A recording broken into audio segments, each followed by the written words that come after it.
Good evening and welcome to the 10th meeting for the Milton Planning Board of fiscal year 2025.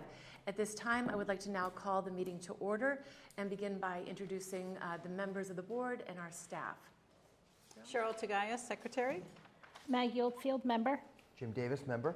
And Meredith Hall serving as chair. This evening, unfortunately, Sean cannot be with us. And just to let the folks know and just to offer just our greatest sympathy and thoughts for Sean and his family, who lost his wife Janice early this morning due to pancreatic cancer. And we just, our hearts go out to that family, and just know that we're thinking of you at this time.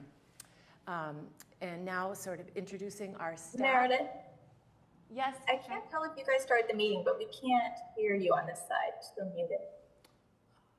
Muted? There we go. All good. Can you hear it now? Yes. I think Okay. we're going to have to do that again. Okay, and now to introduce our staff, Cheyenne, Cheyenne Frazier, Assistant Director of Planning and Community Development. Julia, Julia Getman, clerk. and Tim will be joining us a little later. He had something he needed to attend, so he will be joining us, but just a little later this evening. And speaking of Tim, I did want to announce that sadly we were given Tim's resignation this week. We will miss him greatly. He will gratefully will be with us until November 22nd. So he will stay, and hopefully if applications can come in soon enough, that there may be some overlap. But Tim had a great opportunity in the private sector, and understandably he's served this town very well. So it'll be sad to see him leave. So, but he will be joining us later this evening. So moving to our first item is the approval of our minutes. And did you have an edited set? I didn't see a new set come I out. sent it last night, Okay. so I don't know if everyone had a chance to see it. I saw them and I'm okay with them. So that was the edited set from the 26th. Correct. Yeah, I didn't read those yet. Okay. Okay. So why don't we do If you defer? haven't We can read them, we defer. should- Yeah, Yeah. I'm sorry, I did not. We were getting a lot of things coming in, so we will approve those. On There the was another 26th. set in the folder, though, Yes, the 16th. the 16th, All those right? two. That, yeah. Well, yeah, that was September 16th, but they They were were mis- dated August 16th. They were misdated, Yes. right, So I okay. made that change Okay. today, and those have not been approved. September 16th minutes. Okay, so we'll have to do the 26th and the 16th Right. at our next meeting. Yeah, those I had reviewed previously.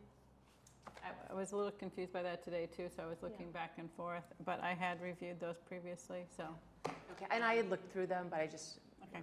Yeah, Look they've through been them. in the folder for 2 weeks. yeah, I had read those, but why don't, we'll just do everything at our next meeting, which leads us to our next meeting dates, that we currently have the 24th, and then just double check the October 24th is our next regular scheduled meeting. We will be doing an MBTA forum, and we'll be discussing that tonight, what date that will be. So following that, our next regularly scheduled meeting would be November 14th. So should we talk about the 28th, which would be the normally scheduled meeting, but that's Thanksgiving? So should Yep, we we'll have to look move at a date that. now, or?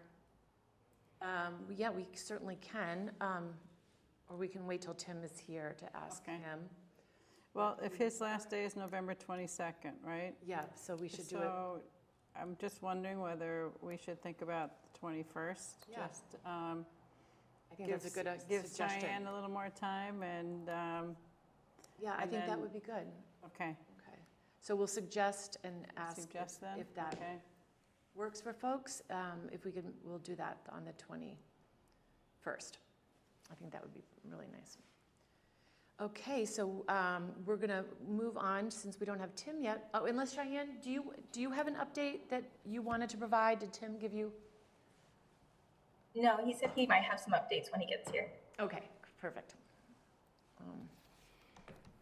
And so we can now then move to our citizen speak. And if there's anyone who would like to speak on something that is not on the agenda, please, if you're in the audience, feel free to join us. Or if you are on Zoom, you can raise your hand and introduce yourself and your name. And you can put your hand, raise your hand so we can see if you'd like to speak. You seeing anyone, Cheyenne? Nobody on Zoom. Okay, all right. So moving forward, we are going to now, we have a public hearing, but it's not scheduled till 7:10. So we can begin by hearing from our, a presentation on economic development planning process from MAPC. And you can come join us at the So table. I just promoted Angela Brown from MAPC, and I believe Raj Kar should be in the audience. Okay, great. Oh, yes. Is Gurdeep Kaur in the room? I believe she's attending in person. Yes, she is. She's joining us at the table. Great. Thank you so much. Thank you, Angela.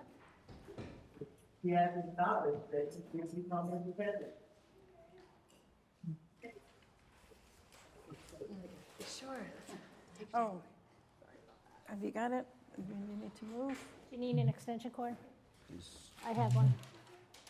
Do you? I do. If you plug it in under here. Yeah, Like they're taking. Oh, this is power strip. just, there's a power strip, yeah. 30-minute lifespan. Yeah, can you see it there? Oh, thanks, Jim. Look on that side for Is that sure. gonna reach? Beautiful. Yeah.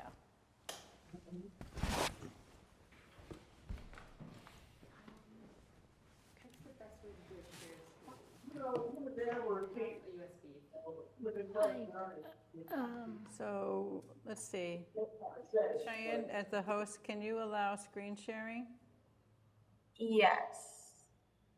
Did you join the meeting? I didn't. So if you join the meeting, Julia, do you have the meeting ID and? You have that, okay. Then I think if you join it there And share. but just have yourself muted there, or we'll get that echo, yeah.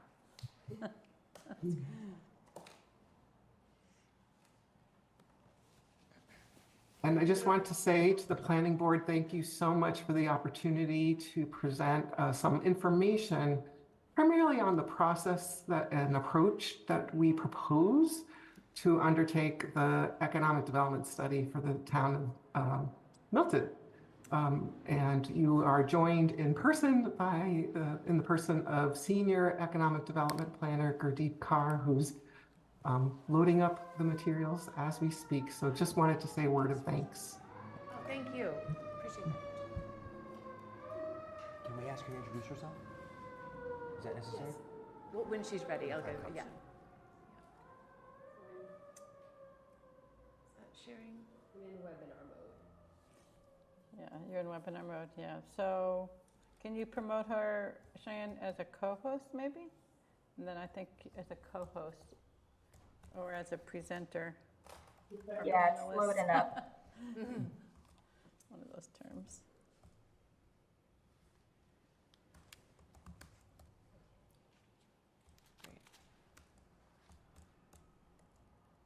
Should be good to go. Working?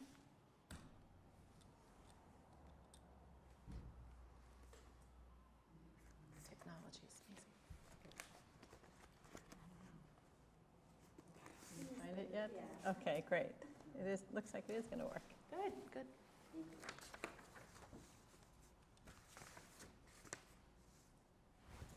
Terrific. And if you want to get one of the microphones too, just to be able to speak into, so everyone can hear you, that's. Testing. Yep, good, okay. Perfect. Everybody can see that? All right. Yes. Good evening, everyone. My name is Gurdeep Kaur. I am a Senior Economic Development Planner at MAPC. Thank you so much for allowing me to present tonight and for bringing on MAPC to help you guys achieve your vision for your town.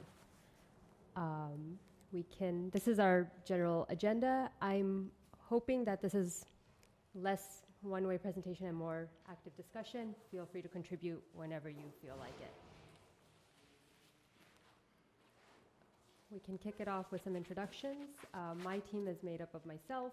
I'll let Angela introduce herself, and then Josh Fiala, who's not joining tonight, but is also assisting and supporting as always. Great. Angela, if you wanted to introduce yourself. Sure. My name is Angela Brown, and I'm Chief of Economic Development at the Metropolitan Area Planning Council. Economic Development team works and partners with local municipalities on a variety of economic development focused engagements. Many of them are either townwide or priority site area planning initiatives to really consider what can go where in terms of commercial, industrial, and other economic activities in accordance with a good planning process and the community's vision and priorities. Thanks so much. I'll pass it back to Gurdeep because we do have some nice information to share. So I think I was able to meet everybody and hear everybody's introduction, so we can probably skip that if that's okay. Yep. Yep. All right, so If you push down, it mutes it. The green is go. I was thinking like in a radio station where the red light means. Yeah. So we are, there's two essential groups here, the core team and the key partners. The core team is us, staff, and the planning board here to guide this process along. And then the key partners are people we would bring in to do the additional community outreach, engagement, promoting surveys, and anything to that effect. Our responsibilities are, of course, to provide the technical expertise and data collection and analysis that you all are seeking.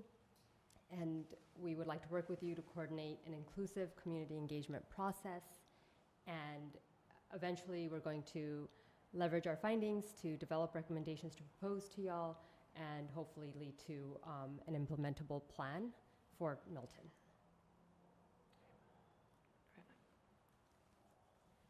All right, so this is based on what we have from the project, and these are the goals of this planning process. There's 5 goals. Through this town-wide economic development plan, the town of Milton would like to see a variety of things happen. So one is to enhance the mix of economic activities to better meet the community's needs, sustain the economic activities already here, maintain consistency with the town's physical scale of activities, expand the commercial and industrial tax base, and facilitate economic investment within the town's priority commercial, industrial, and mixed-use districts. And we'll discuss the 4 priority business districts we're going to be focusing on in this plan. I do want to highlight that we do need to balance some of these goals. As you all are smiling at me, I'm pretty sure you are wondering how are you going to do some things that might not seem as aligned. And that's where we're going to look to you for guidance on what do we move forward and what do we not, because we want this to be an implementable plan.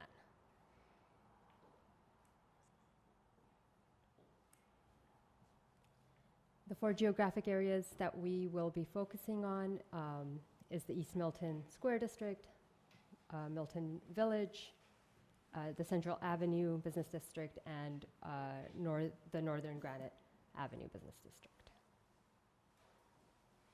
Can I just on the districts, I think when Tim spoke to us about this, we were interested in, we have businesses that are pre-existing non-conforming in several locations, and I'm thinking along Randolph Ave, for example, the East Milton Business District, just outside of it, there's business uses, and within the residential, technically, a few in one of the larger buildings that are business use. So I'm wondering if we can capture that in those uses in this study? Or those locations, or how does that kind of tie in? I'm not sure, but I just want to alert you that we do have these things, these businesses that do thrive and provide jobs and tax base, et cetera, to the town. And that might fall under maintain. Yeah, it may. I just want to alert you to it, and we can go into that at some point, but I just thought I'd raise it while we're talking about the geographic areas. Yeah, absolutely. Thank you. Gurdeep, I could just chime in really quickly there.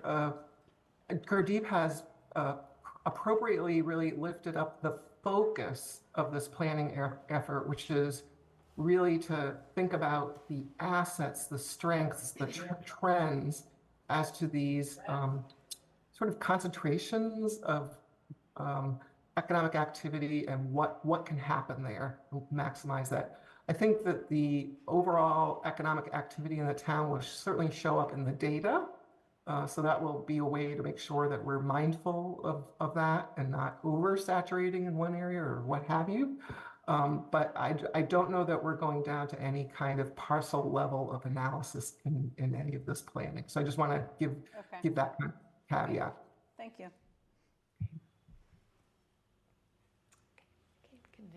And then just an overview of the process.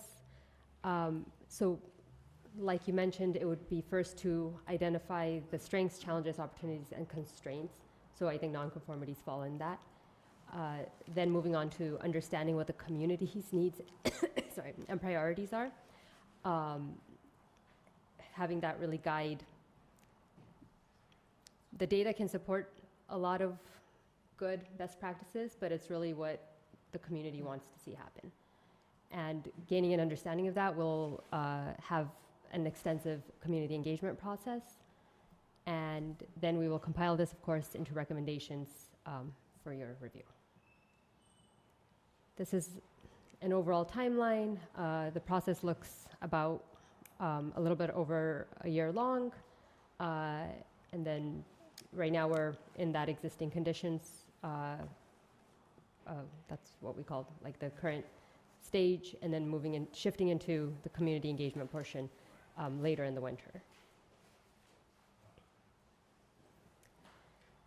Okay, and now if we have, I have some questions. These questions will also be emailed out after, so because I just want to hear your thoughts, and we definitely don't need to get through all of these. I know we have a tight agenda, so if you all feel like contributing to answering some of these questions, what you feel is the strongest district, the liveliest district, where could we see some improvement? Thoughts? What do you think of when you put the word strongest? Right, so I distinguish strongest from liveliest because sometimes there's a lot of quiet businesses that you may not notice that bring in a lot of revenue for the town. So one thing I would say is I think one thing that might surprise people is extra space storage brings in a lot of tax revenue, and yet it's not a lively use at all. And it's right in an area that we would expect a lively use. So that's one thing I would say. And then the North Granite Ave area, which is the office building, the largest commercial building we have in town, I think. Again, it's on the perimeter, and there's for lease signs out on it for quite a bit of that building. So how long is that going to be the most viable use there? I guess is the question that we've had with the office market changing the way it has since COVID. But those are probably the two largest business tax generators. So as far as others, I see some nodding from others. I was going to ask the same question because we have retail, we have commercial, so on all aspects. I think everyone thinks of for retail, the retail in East Milton, and the most restaurants.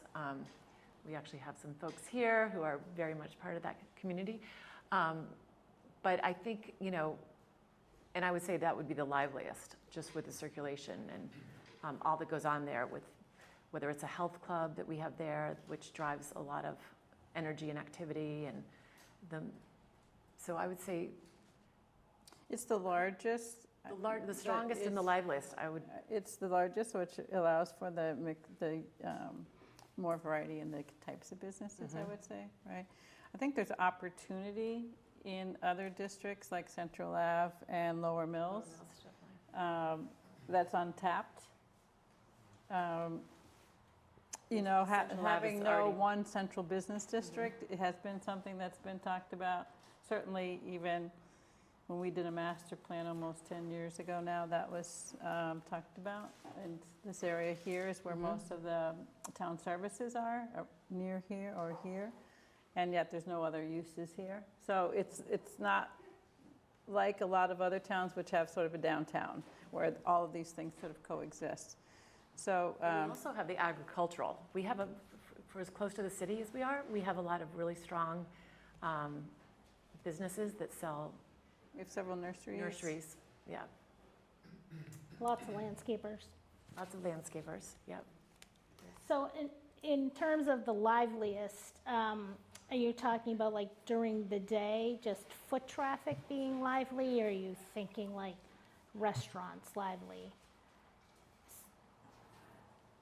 I think if you define what you mean and then tell me what, What you mean by lively? When What you're you- You done- yeah, know, what- so yeah. like going into the small hardware store, you know, that might not think it's lively, you know, I mean, I happen to like hardware stores, but is that, so, or is it just the number of people going in?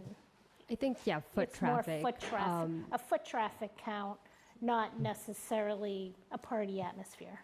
And what you would like it to be more of. So, I mean, if you see a busy intersection, that's lively, but I don't think any of us want to be stuck in traffic.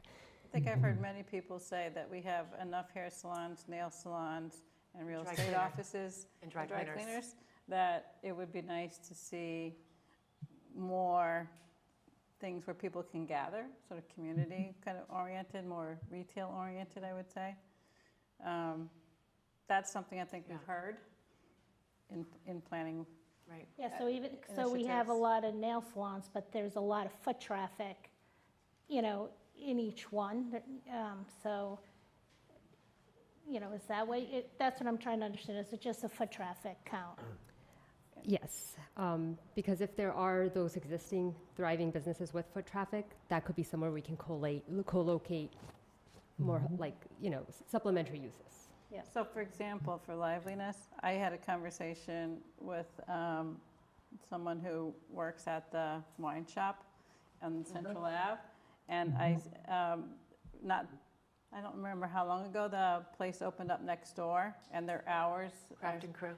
No, well, Craft and Crew was the wine shop, but next door is the Mexican place. And they said since that place opened, the synergy between them, people coming can go to both establishments has increased quite a bit versus another kind of use. So in a small district, East Milton has that where there's a number of businesses, in fact, in one building, a number of businesses where people can patronize more than one business, in an outing. Yeah, go park do once, multiple. in an outing. So some of the others, like Central Ave and Milton Village could be more dynamic and more lively based on just the mix of uses. 'Cause some of them are more, I'd say more office oriented, and so it just doesn't have the same, I guess, liveliness. that we're Yeah, so gonna- that's what I was going to ask too. So like in East Milton, the Rockland Trust Building, Right, that has, that probably is a that good has a tax lot of foot generator too. foot Yeah. traffic, I'm in there, I go to the dentist there, the bank there. So there's a lot of businesses in there, but again, I wouldn't consider it lively. And the post- We have Angela on Zoom with her hand raised.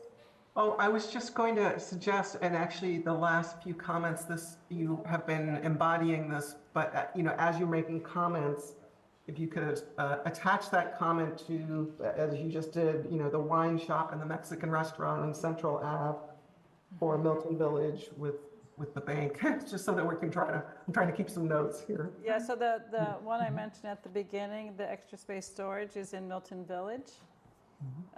And that's also where the hardware store is that Maggie mentioned. And there's a post office there and in East Milton Square, which does, generate people have to go and do their business there. So the other thing I'll mention is the farmer's market is in Milton Village, just behind the buildings there. And in the summer months and into the fall, that generates activity, which then, if you had other uses that there, you can have more liveliness, right? There's definitely some opportunity, more opportunity. And currently, the farmer's market does not extend into winter, correct? Correct. Yeah, it's It'll just through October. Right. End of October. But we've also seen, we're having currently some new mixed-use development projects that are going up. The Hendry site, which is in Central Avenue, that has just recently been completed, and they've just leased out to 2 new tenants. So that's a whole new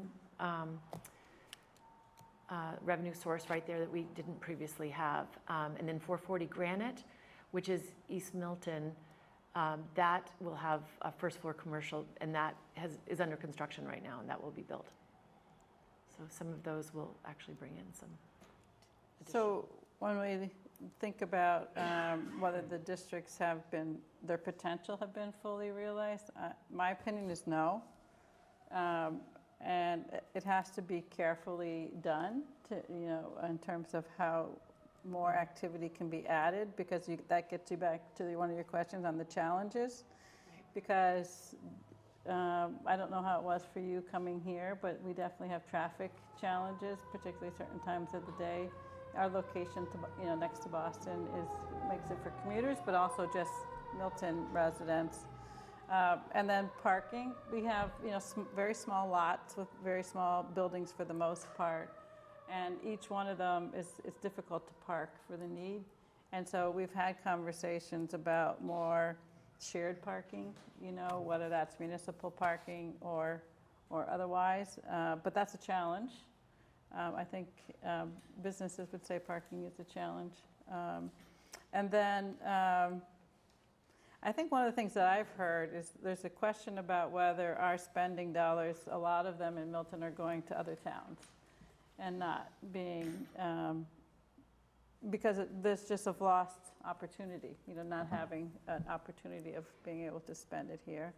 And so I am curious. People say that the residential tax revenue is so much higher as a percentage than many other communities. If you think about peer communities, they have more business tax revenue. So the question is, how could we do that in a way that preserves things that people would like to see preserved? I don't know that there's a large appetite or any appetite to expand the boundaries of business districts, for example. So what can we do within the districts, right? So, or is there, we have Milton Hospital here with the closure of Kearney in Dorchester. Is there some opportunity for tax revenue from medical office, and how would that work? I think one of the newer buildings, which is Elliott Physical Therapy, which actually has units, rental units above, or are they condos above? They're rental apartments? Rental apartments above. And that's in East Milton? And that's in East Milton by the post office. And Elliott has just been has really served a need in our town, and is very... And it has great parking, so you can pull right in. Very easy.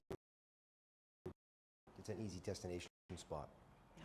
So I don't know if this is in your scope, but if it somehow could be, I'd be very interested in seeing what other communities that have this challenge of small districts and small lots, how they handle like a shared parking scenario.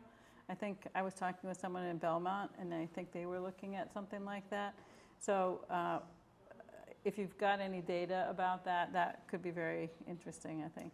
And I think also thinking about when properties come up that the town owns, that it's a conversion consideration. For example, our East Milton Fire Station is going to be relocated.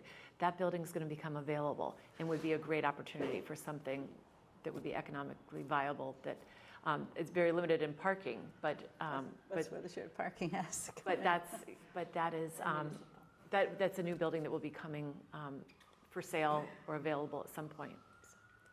And also on that note, for that building in particular, to focus on the town of Milton actually owning properties and renting them out. I feel like in the past, there's been, a little bit short-sightedness that we're selling off our assets when I think we should be keeping them and reimagining how they can be used. And I know, maybe some staff members at town hall don't think that way, that we, as a town, want to become property owners and landlords.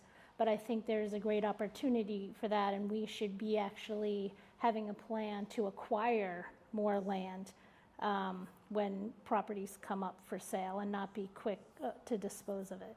I think that rental idea is a really interesting one. I read an article that surprised me that Paris, France is a long way from here, but apparently the city has a concerted effort to preserve independent businesses, and so they are the landlord for a lot of the storefronts. And they maintain price points that they can keep that mix and keep it neighborhood and keep it local. And so, that when the town is the landlord, it could maybe control a little bit in terms of the kind of business that would go in there. And part of it might have to do with rental rates. I've seen that in Boston, where developers will subsidize the lease rate on the first floor because they want to make sure they attract the kind of business that they would like for the benefit of their other users in the complex or in the building or in the neighborhood. And maybe the first few years, there's not a big return on the town's investment, but if we partner with the business and they do the build out, the town might not get the revenue from rent at the beginning, but we are increasing the value of the asset, and then down the line, then if that business leaves, we have a nice renovated building. Would you like for us to put together just a list, not right now, but of things that we think that the town could use? So when I go to another, like if I want to buy a bicycle, for example, we used to have a bike shop. We've lost that. Certain amenities that I think would be really nice for our town to offer that I've seen in other communities. I think if you did a survey, you'll get a lot of response about what people would like. Because I've seen posts on social media, someone will just put out there, hey, what would you like to see here? And the responses that come in are many. So it is something that people are interested in. Because we had recently lost a really wonderful gift store, the Gift Garden, which was just everyone loved and would, buy your teacher's ornaments there. It was just a real, community focused experience. And there's now, we fortunately have William James that just has opened on Central Avenue, which meets that gift need. But that would be the type of thing that I think we could use more of that. And I think we've been lucky through the years, in my opinion, some people might not agree, to keep down the chains. I happen to like seeing independence as much as possible. Good. Right. So Is that a good place to keep Did we moving? cover this? we did. There's a lot more I want to know about. Okay. That will definitely go into the survey, and then Great. we can work on that. And I will circulate this after because I want to hear more of your thoughts. Great. But I know that the public hearing starts at 7:10, so I'm going to breeze through this. That's okay. We put that on as the time, but it doesn't have to start right at I that think time. can we have more time. anticipated an hour for this, didn't we? Yeah. Yes, okay. I know it's sometimes with hearings, Yeah. exact timing. Then if we have a few more minutes, I do want to touch on the challenges. A few of you mentioned that businesses have closed down or businesses cited parking as an issue. Is parking an issue for the business? Like, are businesses saying that, like, it's hard to move into a location maybe because they don't meet the parking requirements, or are they saying our customers don't have anywhere to park when they come? I think it's the latter. Yeah. We don't know what the lost opportunity.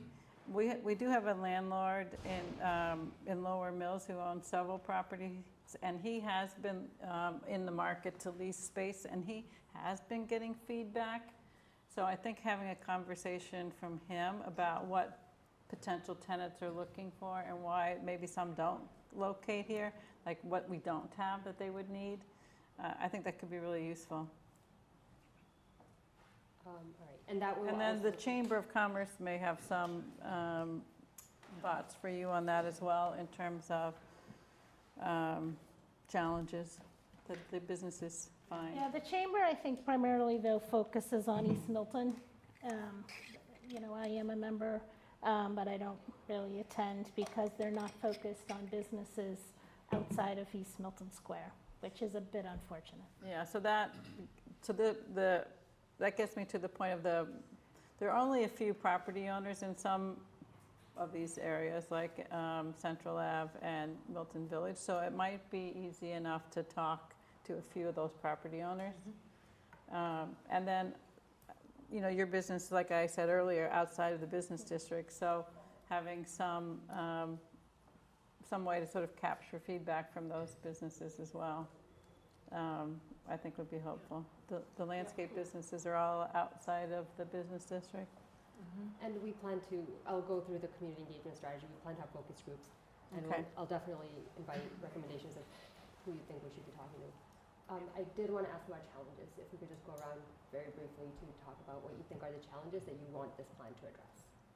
And just as a side note, if you have time to stay after for the public hearing, you probably will hear a lot of challenges. So challenges that we've heard a lot about are loading and Delivery loading and zones. delivery zones, particularly in East Milton. We've heard about, but it doesn't mean that they aren't the same kind of issues elsewhere. And if you do stick around, you might see. I mentioned at our last meeting there are neighborhoods like the North End of Boston that manage deliveries, you know, in a sort of way where they're not every business is having a truck come in and having to do independent deliveries. And I've seen that in other cities as well. So whether that you have any examples of how other towns are handling that, small towns like ours, or small districts, that would be very helpful. That's a Parking and deliveries, I would say. it's a big concern of residents as well, that we hear when streets get blocked because of a delivery happening and the vehicle doesn't have a place to go for that delivery other than block the street or block the sidewalk. And I would say one of the challenges that, like I mentioned earlier, is just like the retail mix and what lost opportunities we have in terms of dollars going elsewhere. And if we could increase our business tax percentage, I think many people in town would be very happy with that, if we can do it in a reasonable way. So I know there's trade-offs to these, so I see that as a challenge. How can we do it? How can we get more of a variety in the businesses and have that, strike that balance between not being too much of a burden on the people who live in the immediate area near the businesses.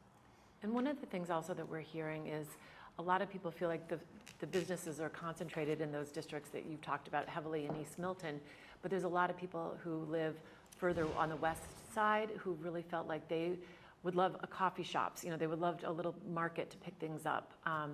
And I think there's a lot of opportunity. It's a fairly mostly residential in that area, so it's limited, but there is a new building going up on Blue Hill Ave called the Ice House, which that will have a retail space on the first floor. So I think that will be a new retail opportunity, but maybe seeing how we could meet the needs for folks who want to be able to walk to get to do some grocery shopping. And then, I'm sorry. I'm sorry, may I just, The potential of the gas station, I was thinking. It's called Franny's Corner, but it's just a little gas station that used to be a Blue Hills Power Supply. Maybe there's some potential there to do something. They're actually in the process of building that out as a little general store. So that will be, which will be great. one thing I just wanted to point out, sorry Maggie, may I? Lower Mills, we have a couple of overlay districts there, mixed use.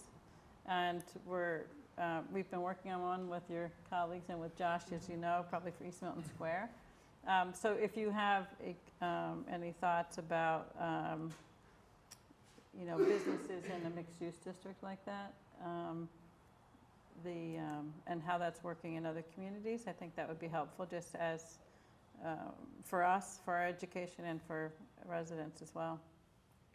So I know that Cheryl brought up about businesses outside of the business district. And that's, I think, where the greatest opportunity is because they have the land to do it. But you do have to be careful because you have neighbors. And so it comes down to hours of operations. It comes down to employee count and parking. And, it is challenging. And we all have to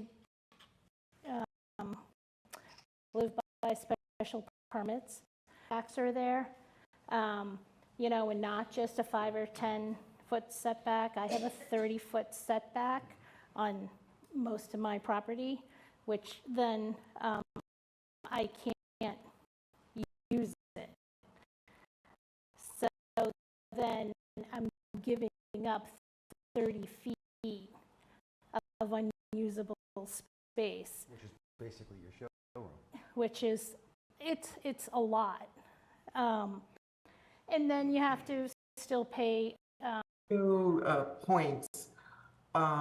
One is, I do think the earlier discussion about parking and circulation and concerns about making manageable vehicular and we would hope multimodal ways of getting around and accessing these wonderful business and community assets and districts. There may be some way of connecting what you're commenting on about the nonconformities outside of the core districts to some of those thoughts. I want to urge, on the other hand, a tad bit of caution about getting into fine detail about design guidelines and things like that. We're trying to really come up with a more, I think that is what the town was asking for and would benefit from, is a kind of a more cross-cutting, cohesive, what is the game plan for fully realizing that economic value and potential in some of these districts. So I just want to be a little bit cautious about, very fine design guidelines will be a bit, probably the next phase of the work after creating this plan. Although I definitely welcome Gurdeep if you have any thoughts on that. Thanks. Can I just tie two of the comments together that both Meredith and Maggie mentioned? Meredith, on the west side of town, there isn't any business district. So if we're going to address concerns that we've heard from people who live in this area, then we have to look outside of those districts, and it might be some that are already business that are non-conforming. So they do kind of tie together. And grow in the community and guide it to the best location for everyone, but that's everyone, as much as we can achieve that. Okay, I'm going to move us along now. Okay. So we didn't need this, this was to contextualize the different areas of the town. Do want to give an overview of the community engagement process. This will be shaped as we move forward. We have a roadmap, but nothing set in stone, and we welcome your guidance of how best to do this. We're going to do a survey. We're going to do focus groups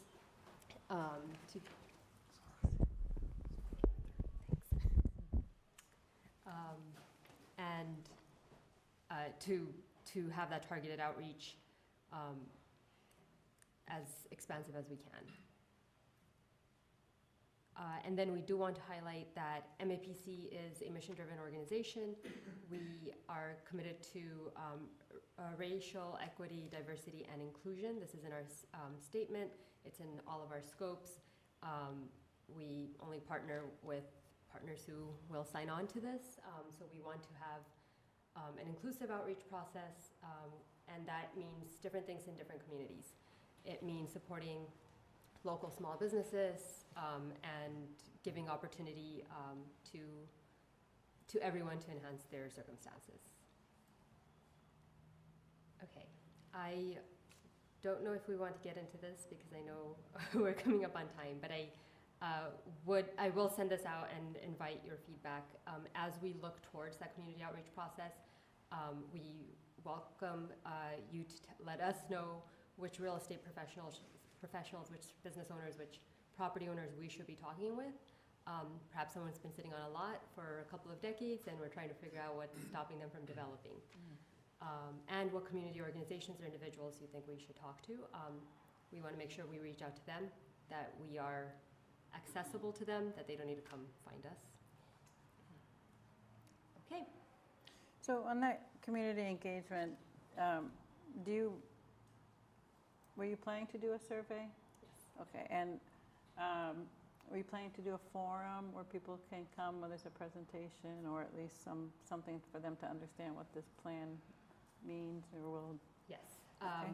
We have 2 workshops, both after the holidays, and they will be to introduce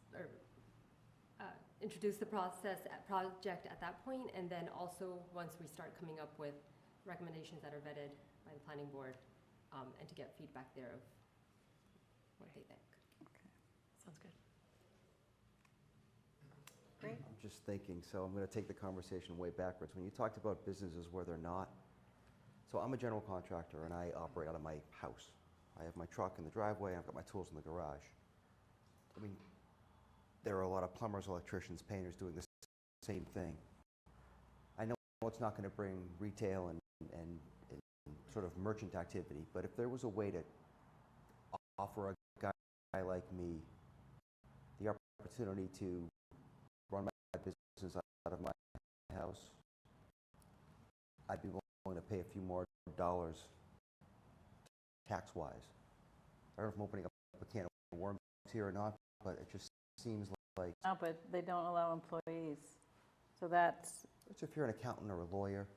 Yeah, but if you have Psychiatrist. one employee, you can't do it, right? So, Right. I mean, it's just something to, while we're talking about things, just to get feedback on that, for sure. I think that's a good point, Jim.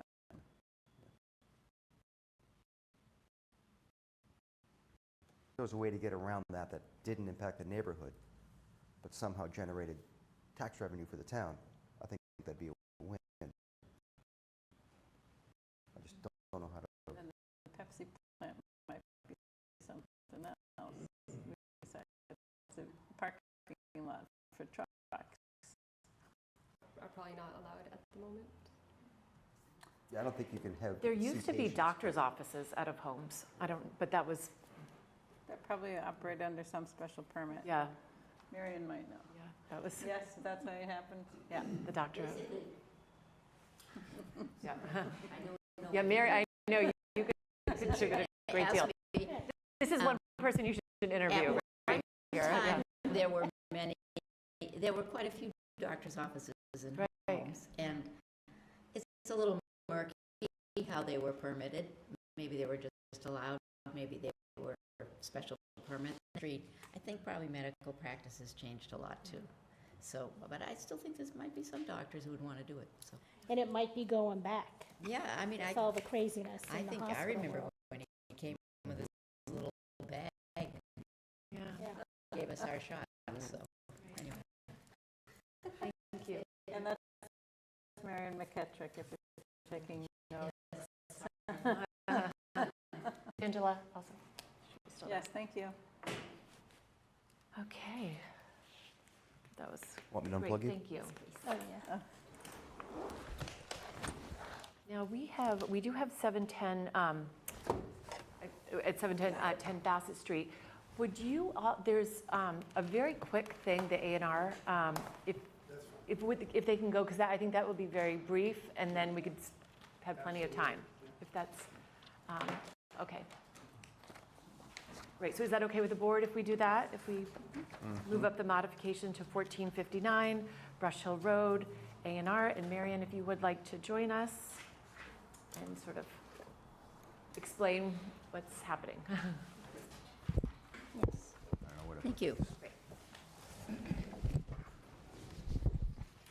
I am Mary McKettrick, and I represent Susan and Arthur Murphy.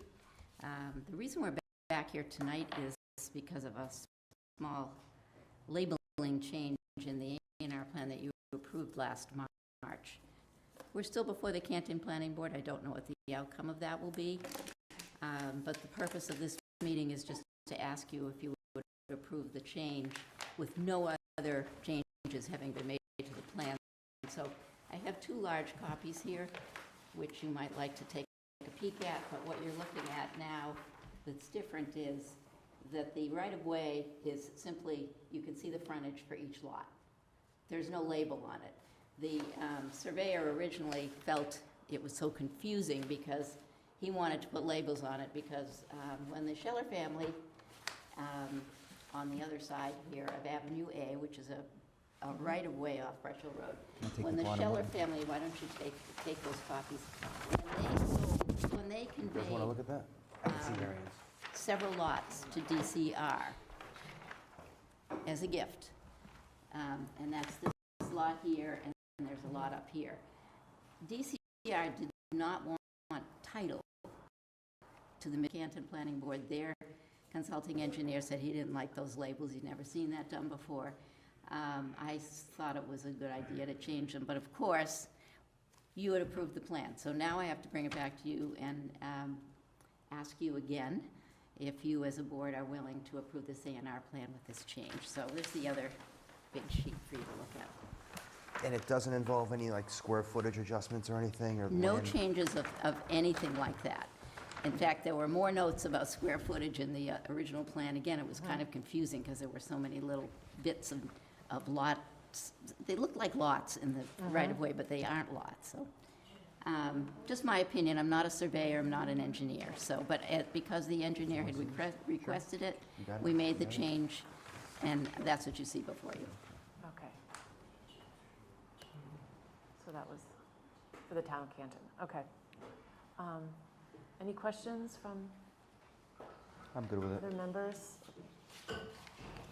No, I have no questions, and I don't see a reason not to support the change in the plan as requested. It seems consistent with our original decision. Cheyenne, is there anyone online who would like to speak to this with their hand up, or anyone in the from the public who would like to come and speak? Yeah, please. feel free Nobody to on Zoom. Come and join us. Yeah. And if you could just state your name and address for the record. Welcome. Carl, thank you. Carl Cummings, 50 Hemingway Drive, Canton. I'm not really here to address the change. I'm here to address the original A&R. I sent a letter to the board. If you've got that, then you know I'll be very quick, which is, I think it was represented to the board that it was out of your hands whether to determine that Avenue A is adequate. It's bad reliance. And I just wanted to be sure that you had that in front of you for the original A&R. Appreciate that. Any questions from? And as a follow-up, we did get And the length at which it was improved. And we do understand from the other A&Rs in that area and the time at which that way was established. And we did make it, I think, I'll speak for myself, we did make a judgment that it was adequate and that it met the requirements.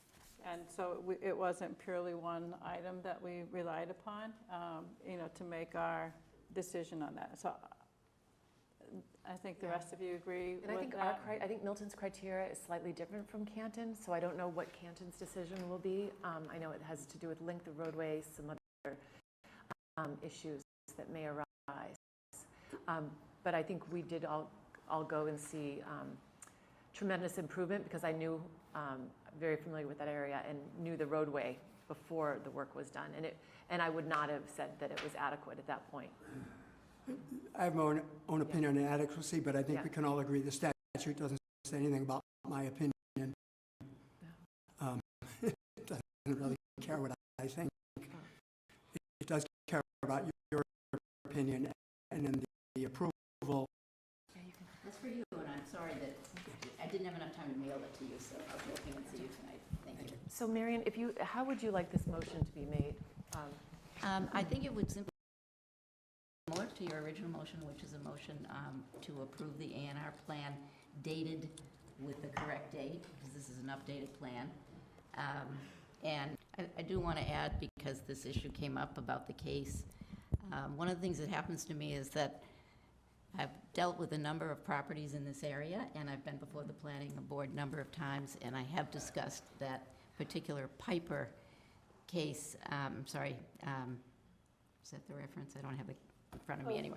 Pope, I'm sorry, the Pope case, a number of times with the planning board, and sometimes at more length and sometimes at less length. We did at one point discuss the fact that, as I explained in my letter, that this is an appeals court decision which simply affirms the ability to use the lot. The reason the appeals court made their decision is different than the reason the Superior Court did. And the Superior Court decision is very hard to find, but you have it in your archives. So that's why I just gave it to the gentleman who is here. And it's not a binding precedent, and neither really is the appeals court decision.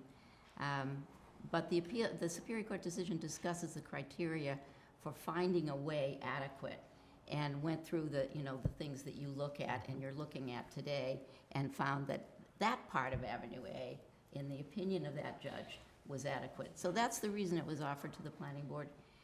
But I know it can be very confusing, and it might sound like a more powerful precedent than it was. I don't believe we presented it that way to you.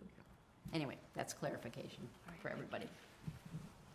So we're just looking for a vote to approve the plan before you today, which has been changed very slightly from the one that was given to you in March 2024.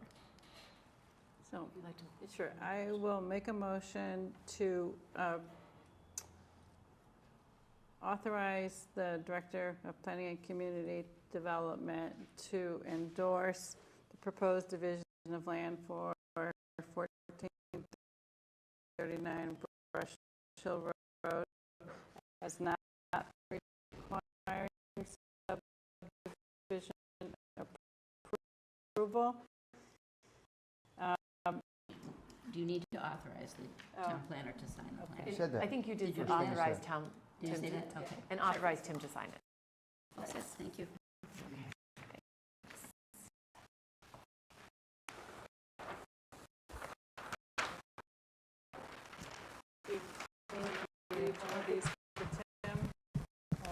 Okay, so at this time, we can now reopen the public hearing for 10 Bassett Street site plan approval amendment, continued from September 26th. Join us. And you can grab that microphone too, if you both want to have one, yeah. Thank you. Another chair swing around.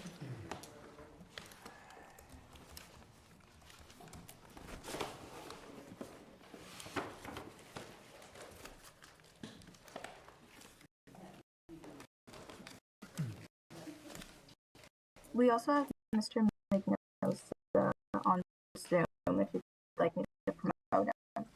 Some information in our response to and showing whether they can be left on in certain areas. There's additional zones that can be added as well, so it's pretty flexible.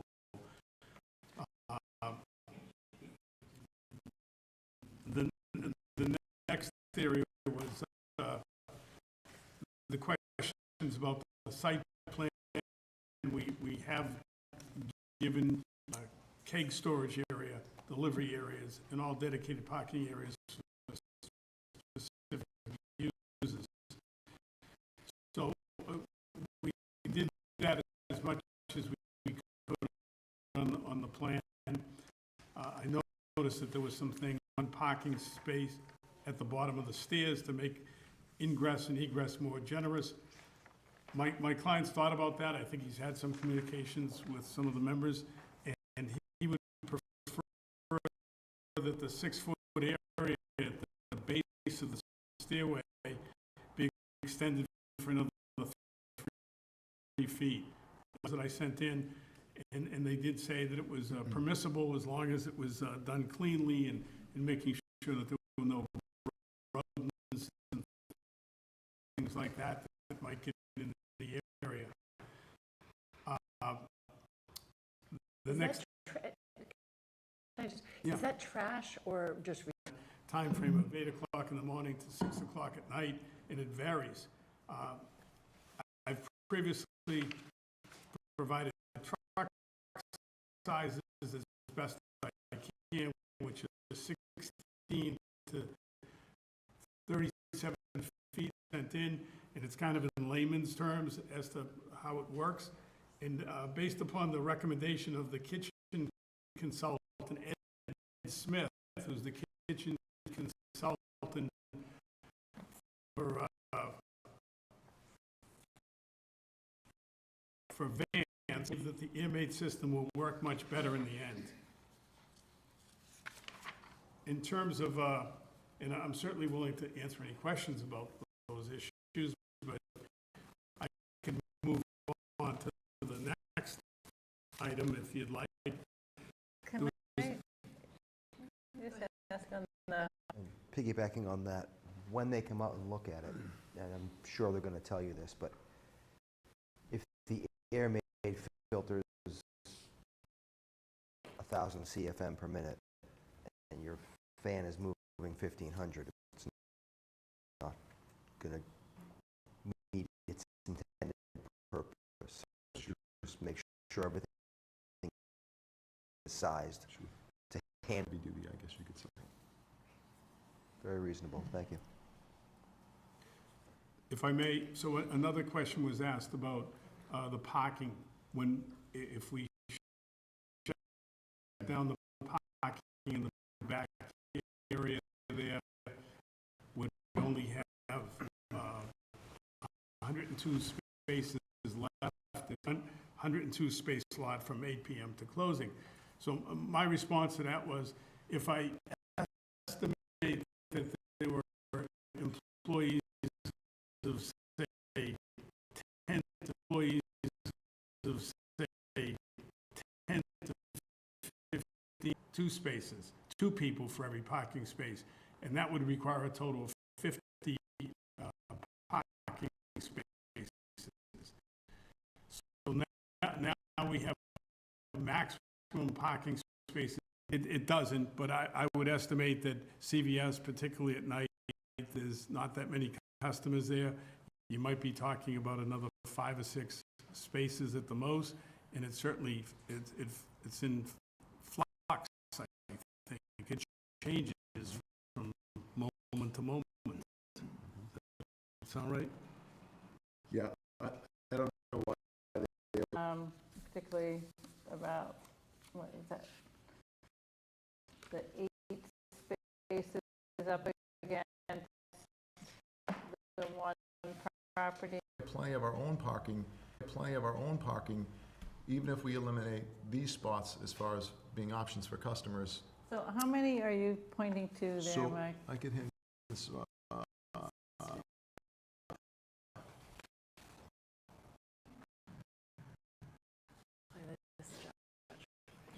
Yeah, I'm thinking in here. Well, and So that the brings green is me the one that he to, was omitting. if you close, as has a couple of residents have suggested, the Antwerp, entrance exit after you close down the fruit Which- center. we So can if do you that allowed too. I spoke to parking the fire here chief here, the and lights would shine the to Milton drive Police cleaner Department. into the highway. We can cone that off as well. really came down to So employees that don't emergency park vehicles here. can still get through there with cones, so it's a non-issue.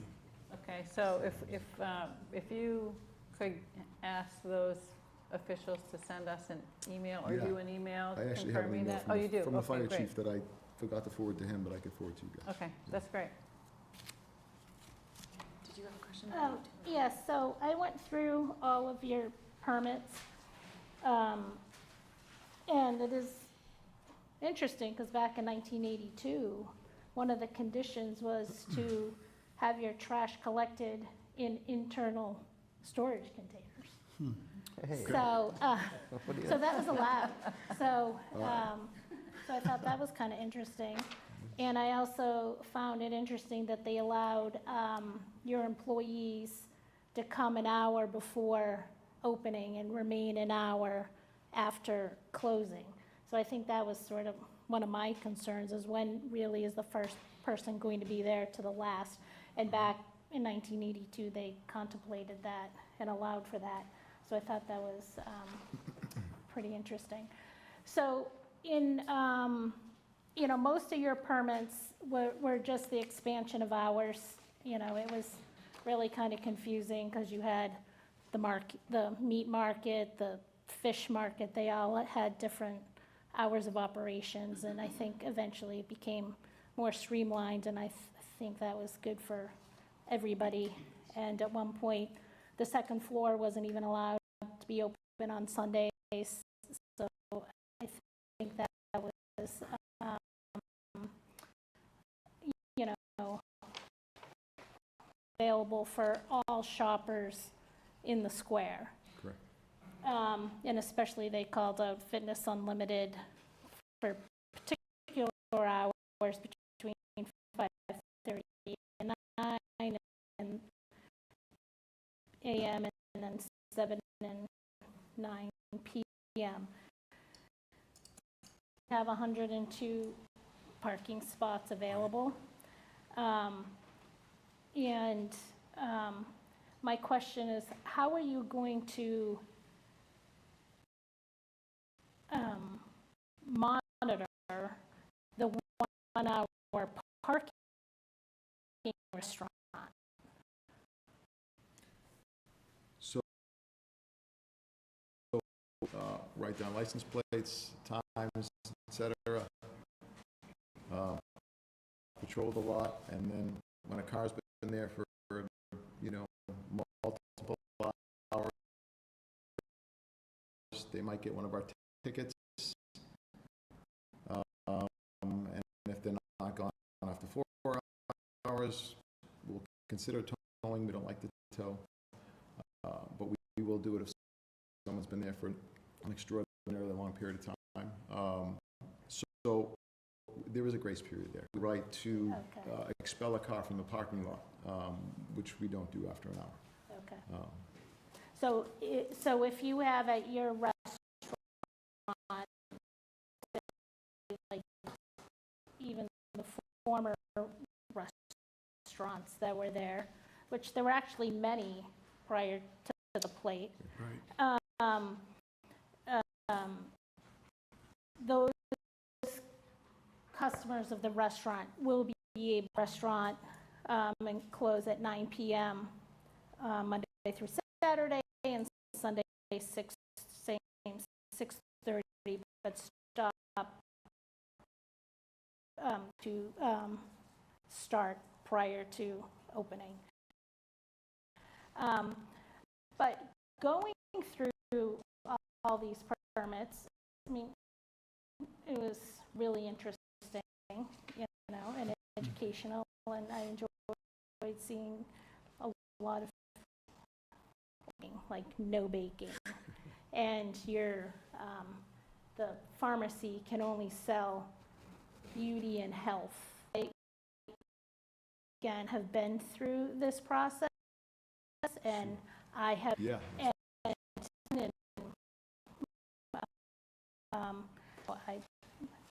I support your business 100%. 1982 as well. That was 1982 as well, yeah. And I know you have security, but I think that will be an issue for neighbors wanting to be guaranteed that there would be security while. From Vanessa and Associates, Jeff Dirk. Were you planning to go through that with us? I didn't study the language as carefully as you, but They were, yes. if you were to sell the business, does the buyer have to come back and get a new permit per the language? Does anyone know? Because I know Maggie's, yours is that way, and so much of the support that we've seen is tied to the way you operate the business, and if a new operator were to come in, and operate the same type of business, would they be, as good, a friendly neighbor as you are to the neighbors? And so I don't know if that was in the permit, but it's just a question I have because it's come up so much in the support letters and even in the comments, that support of your business and this business could be tied to who's operating these businesses. Sure. Would be complicated, I think. Marion? We'd have to go through a process. Can Marion? Oh, yes. Mary, yes. If none of the permits say successors and assigns, it's always been McNosa's family, different, basically the same entity. Unless you want it to be able to be passed along to an entirely separate corporate owner or something like that, then you don't put in successors and assigns. That's what I can tell you about that. Now, for a variance, most of these are special permits. This was a pre-existing non-conforming use as a car dealership. Then I guess it was, the car dealership was leaving, and then there was a proposal to do a big high-rise 40B. That was not popular, of course. And then this is when I think the Magnosa proposal came forward. So there was a pre-existing non-conforming use. So the original permit, there may have been some variances involved, but there were certainly special permits involved, because when you change a pre-existing non-conforming use to another one, you make a whole argument that, it's better or the same and not, but different in terms of the type of use. It was a special permit, at least partially, initially. So the special permit, again, could have been limited to the current owner. I haven't read it, I haven't recently reviewed them, so I don't know how they were written. And I'm sure you would have given that answer, and I'm sorry to get up. But it does come up all the time, with variances and special permits. So, Right. thank you. Wait. If you don't mind. So could we condition this to be renewed every 3 years or every 2 years, or how does that work? A special permit can be written that way. Is it It's typically or no? usually written that way when you want to, it might be an entirely new use. It wasn't written that way initially, I don't think, for the Fruit Center. And then sometimes you come back after 3 years and you say, okay, now we want it to be permanent or something like that. Yes, a special permit can be limited that way. This isn't, I believe, a site plan. This is just an application to modify a site plan approval, and that is different. That's different, right? Although it's in the nature of a special permit, and anybody do that, but at any point the Fruit Center wanted to, it could request that a hearing be, that the Board of Appeals agree to have a public hearing for the purpose of cleaning up a lot of old decisions by the Board of Appeals, and then you would have to review everything. So unless I don't know that there's a particular conflict here, I can see all the little issues that you're talking about, and those obviously, those things happen over a long period of time. I know, and businesses change and, trends change, and I think that businesses should be able to adjust to certain things without Yeah. having to come back. The original 1982, that was why I was a little confused. It was a variance. Yeah, I saw that too. It was a variance. It's interesting, Yeah, and then, That's because it's partially in a residential district. yeah. And then it was interesting, they never mentioned that it was a pre-existing non-conforming. And they didn't mention, this is why all of a sudden, they didn't mention it till much later. And like, It's lapsed. So if it lapsed, if it stopped and nothing happened for more than 2 years, then you're dealing with a variance. And that's most likely the answer, but I don't know. think that's what happened. Yeah, you probably do know. Well, I knew his father, and I remember all the discussions about it. I was a young lawyer at that point. It was in 2011. 2011 was the first time where it was, when they were renovating their bathroom, where it was considered pre-existing non-conforming. Yeah. I do think the Board of Appeals would Which be is better happy if you're to considered, hold the type of hearing you're talking you about, wouldn't need a even though variance. nobody's ever done it. It's a good idea. Trying to clean up. yeah, just trying to be helpful. Because it is a change. So I don't want to put undue hardship on a business just to monitor something. And that's exactly where I was going, just some level of enforcement, so we Yeah. can make sure all of these conditions are being met. And I know the building inspector eventually does that, but Yeah. And I'm not saying, I think on like the fruit center, that's been there forever, 42 years. And I don't know if they, Is that right? I know that there was a restaurant before the plate. I think it's lighter fare. Four. Because we had someone run the restaurant prior to us taking over the restaurant, and I forget the name of the the restaurant. gallery. The gallery. The gallery, and then Yeah. it was the Light Affair, then it was Marketplace Cafe, then it was the plate. and then it was, but we ran it when it was Light Affair and Marketplace Cafe. Decision about time of opening was in that decision from November 24th of 2014, and that called for 6:30 in the morning until 9 o'clock at night on Monday through Saturday, and then on Sunday, it would be 6:30 in the morning until 6 p.m. So obviously, I think that needs to be half or 12 hours. So it'd be less time, but clearly there'd be relief that would be needed from the Zoning Board of Appeals. so should we even be discussing hours of operation? I think we can, when we get to that point, and hearing from neighbors and what they're looking for. I think impacts to neighbors are directly tied to hours of operation. Okay, but we, So I think, the fact that whether, they have to go to the Board of Appeal, you're saying? Going to be reduced, they're going to be increased into the night. later. Yes. They go Right, later. so it Fewer doesn't, hours, but later. yeah, so it That's the doesn't, issue.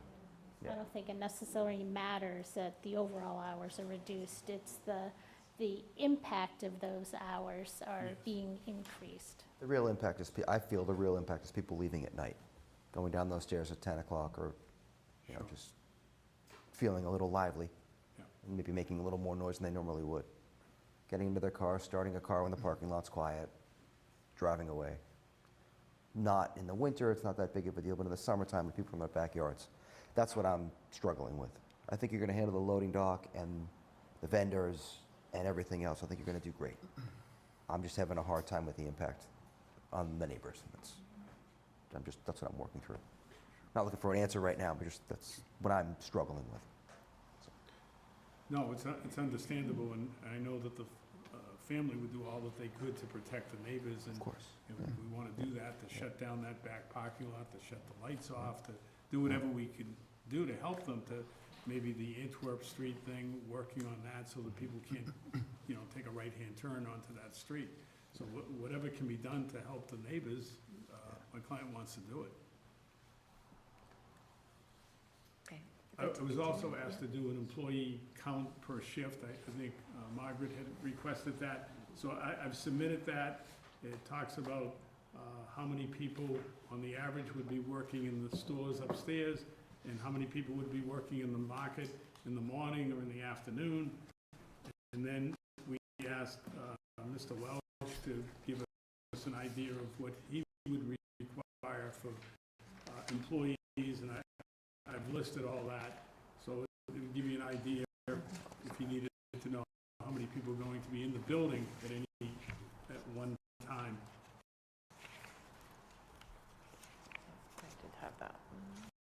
And I know you said you encourage people to take public transit. The worst case scenario, I just always plan for worst case scenarios. You have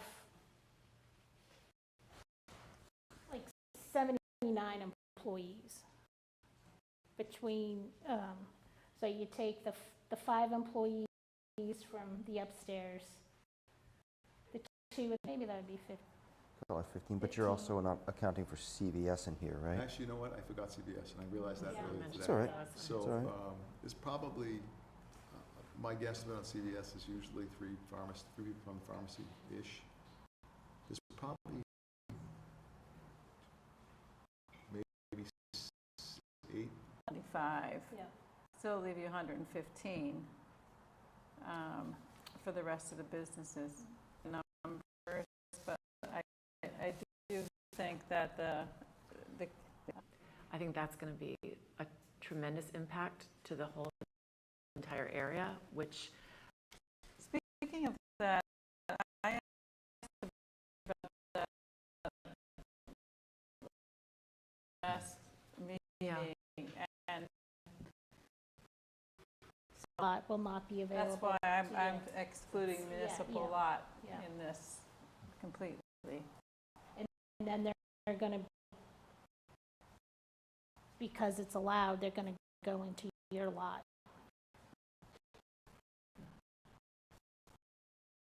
For an hour. For an hour. And all customers out by 10:30. On Friday and Saturday nights, the 3 o'clock to 10 o'clock dinner time. Food service would stop at 9:30. Last call at 10:30. All customers out by 11. So that's been pushed back. Because and I can't do understand that sometimes to be in a neighborhood, you have to make concessions. Yeah. I didn't want to make those concessions. I think it was stated at one of the prior meetings that really the food service drops off at 9. So the idea of staying open at 9:30, I guess we could talk about, right? One thing on Sundays, right? Right.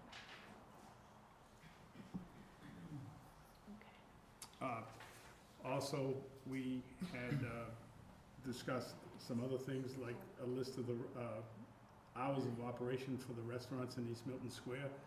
In all of Milton, there's 11 restaurants in East Milton Square alone, according to the list that I submitted. And the hours are somewhat similar to what Mr. Welsh is asking for, and I just wanted to point that out. In terms of other Most of issues- those restaurants don't back up to residential neighborhoods though, right? Understood. That's the, they're in commercial. Understood. once again, So the only other restaurant in Milton that's in a residential neighborhood, I believe, is Newcomb's. Yeah. What Well, do they call Two? the one at 88 were in the time that they've operated, and a number of them have. So yeah, but there wasn't a second floor bar 3 weeks ago. I mean, it's a the restaurant, issue. but, it's still, it is against the business use. When circulation path with the wait staff would have to cross it with the glass of wine or the beer or whatever is served. The wait staff would So- have to do that. So,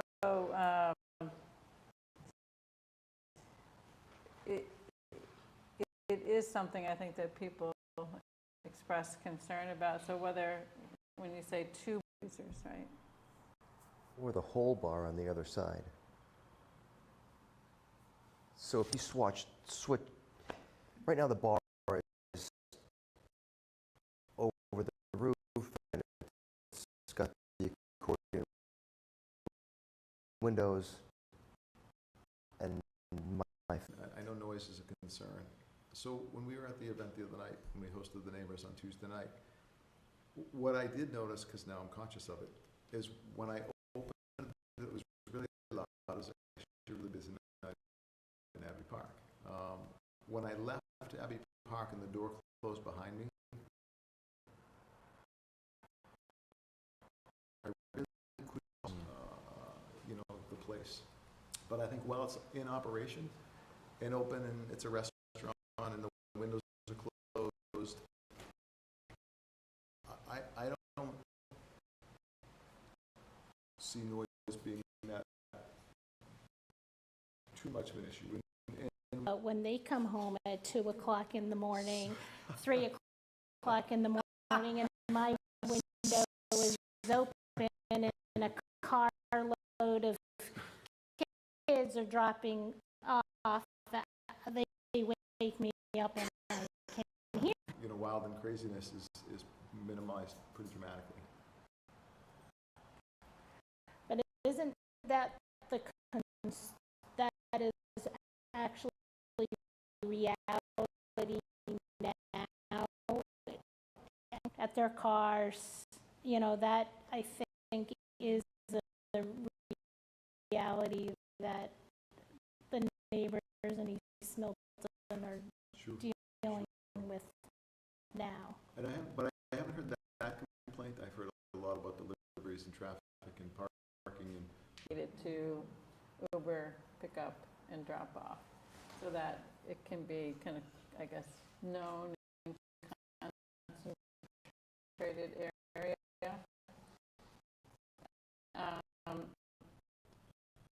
How many, maybe this is a question for Vance, how many want to make sure that you provide for it, right? Because you can.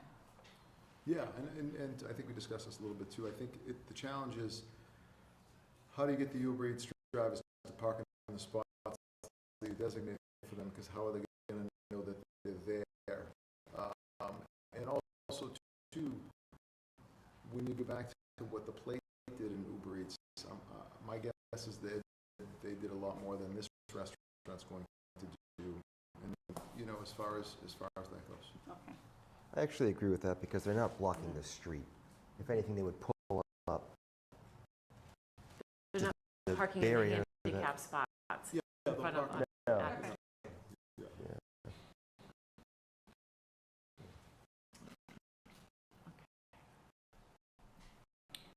I mentioned at the last meeting about places like the North End, and a resident whose office is in the North End who sees the deliveries on a regular basis sent us a photograph and an email describing, I think you were sent that, right? It was forwarded to you? No, I'm sorry, what was It was showing how so essentially, the trucks would deliver at our location for other businesses. just for these restaurants that are in the same group, right? Everything is coming in the same truck. Are serviced by this kind of delivery in the North End. Sure. So, since you mentioned these vendors. Did they drive on the street? Who? The pallet jack? Pallet? They probably have to, because they otherwise wouldn't be able to fit that, I think, on the narrow sidewalks in Right. or wanted on the sidewalks in the North End. Yeah, pallet's roughly 4 feet wide, so, But we can make sure this gets sent to you so you can see it and talk.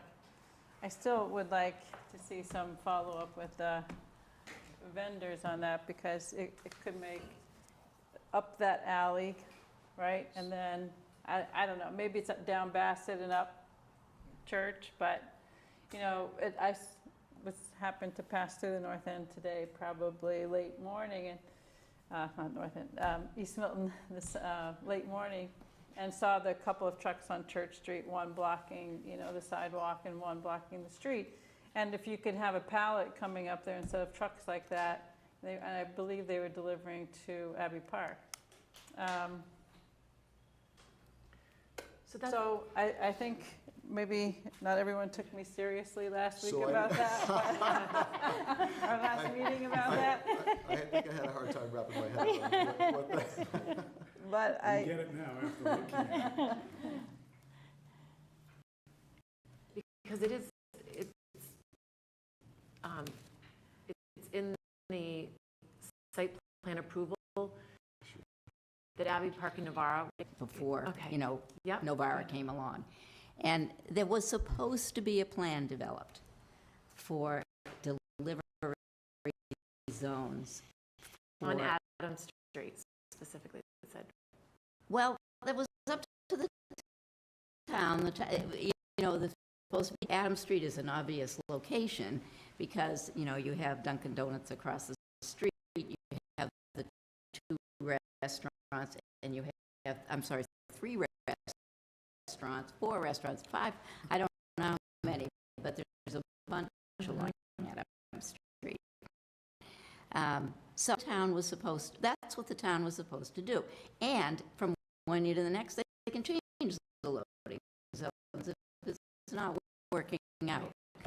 But Steel and Rye has a really nice, clear loading zone. They have to cross the street, Sure. but there's, East Milton Square doing, you know, trying to stimulate development, working with the businesses. I'm sure you're going to hear about this. And there's always traffic, and there's going to be more traffic. So, and just to mention very briefly, another issue that you brought up at your last meeting, which was valet parking. valet parking. I was gonna ask. It's delicately worded in the permit. It says as you have trips going back and forth. So it's there. It's not in your permit, the site plan approval, I guess. Yeah. Maybe there was a special permit too. I'm not, could be, you know, you could see it happening at this parking lot where there's a lot more parking, but people for some reason like the luxury or whatever, I like it when I go to the doctors in Boston, I always use valet parking. Yeah. I don't use it at a restaurant, but some people do. So I did want to answer that question for you. They're not in violation. Certainly they haven't been found to be in violation. They get inspected every year. They just got inspected by the health department twice. They fixed the problem you were talking about, the trash, immediately upon having those pictures shown. And I think I will say with Novara, we have a letter from a neighbor who lives right, you know, Mignosa Family Trust, and the restaurant has to do what they want. So this is all geared the right way, because the fruit center has to decide what it will allow and what kinds of conditions it can set. The delivery idea is it's very interesting. There's definitely a difficulty. I would really say that, you know, this is something to sort of put a tag on and work on, because what is the best way of doing it? And I don't know that the fruit center parking lot should necessarily be burdened with, you know, being the site, but it is the only parking lot, really. So Well, you can look at it as a opportunity for you, Obviously, and not just do the pallet jack, you know, like I got sod delivered today. Yeah. I didn't know he was parking on the street, and he showed up and brought my pallet of sod in, and I went, where are you parking? I've got 5 acres for you to, you know, but he came in and he dropped it, and then he left. So I'm sympathetic to truck drivers and managing truck drivers, and you do it as best you can, but there's always going to be someone who's and that's what we're faced with all the time. And part of the issue we have nowadays, and the neighbors are concerned about the trucks going up and down the street, which is a legitimate concern. You know, in the old days, we knew the drivers. They'd be the same drivers week in and week out, and be like, hey, you know, Chuck, can you do me a favor next time? Every week it's a different guy. Yeah.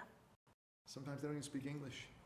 It's so hard to manage the truck drivers, and of course, there's such a shortage in drivers that it's so hard for the distributors to manage the truck drivers. So that's a whole another element, and then to get them to deliver, to know how to do that when it's this guy 1 week and 2 weeks from now it's another guy and 2 weeks from there it's a totally different guy. And what do you mean I have to take this thing up the street here? Parking on Franklin Street, a neighbor's gonna come out and yell at them, and they're going to say, okay, give me the ticket, I'll give it to my my boss. Yeah. It's just, it really is a challenge, and I am sympathetic to that, but they do a very good job.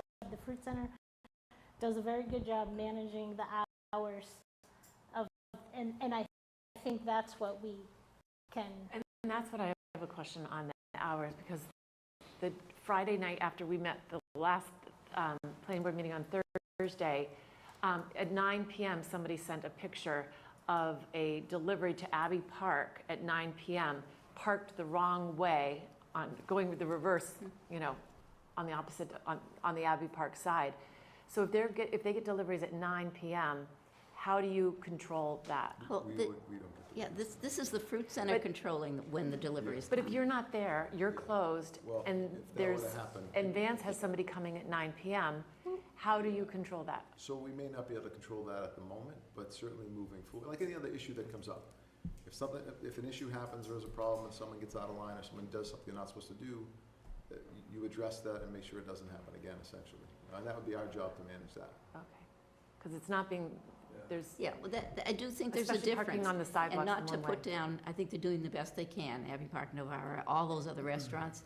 They each have an individual operation. Novara at least has some parking lot, of its own, and owns that parking lot. Here, I just think it's really an interesting application, because this restaurant is coming into a commercial building that already has its own system and will be a tenant. And all of those things that you're talking about actually are going to be under the control of Fruit Center. And I understand what you're saying. Well, you say you're going to do it this way, but what if one of your trucks comes at 9 o'clock? Well, I think you're going to have a security guard out there, Yeah, I we'll think. have that too, but Yeah, listen, 24/7. I'm not saying that there won't be missteps. There's Yeah, always I mean, missteps. Every day there's missteps. Distance for many commercial districts where a driver may have to walk that distance anyway with a pallet. So, Yeah. I mean, I'm not an expert, I don't do this for a living, but it is one of the biggest concerns that we hear in East Milton, and it seems like maybe it is a challenge that can't be overcome, but how are they doing it in other places? They are overcoming the challenge, and they're coexisting in places where it's much busier even than East Milton. And so I don't believe it can't be done. And to add on just one more thing, because this was another thing I happened to see, was 10:30 in the morning, and there was a Burke truck stopped in the middle of the road. The traffic was all backed up, coming from East Milton, going into Quincy, and delivering to, it wasn't delivering to you guys, it was Abbey Park's or Novara's delivery. They were going across the street, so cars were stopped, sure that's their regular route, but it was just, this would really solve, I think this Yeah, well, would go a long way. you're talking about the Fruit Center creating the loading. What you're talking about is having a loading zone at the Fruit Center. I would say it's something that could be Considered. explored. It's a burden on the Fruit Center, So the but other- there is this The restaurant biggest issue is proposal. time. Yeah. So if a truck comes Right. to us, delivers to us, and then has to go up the street in a pallet jack and deliver to 2 other restaurants, that truck is gonna be in our parking lot now for how long? Yeah. And the reason why it works so well with us is because we get trucks in and out and in and out. We get a significant amount of deliveries, day in and day out.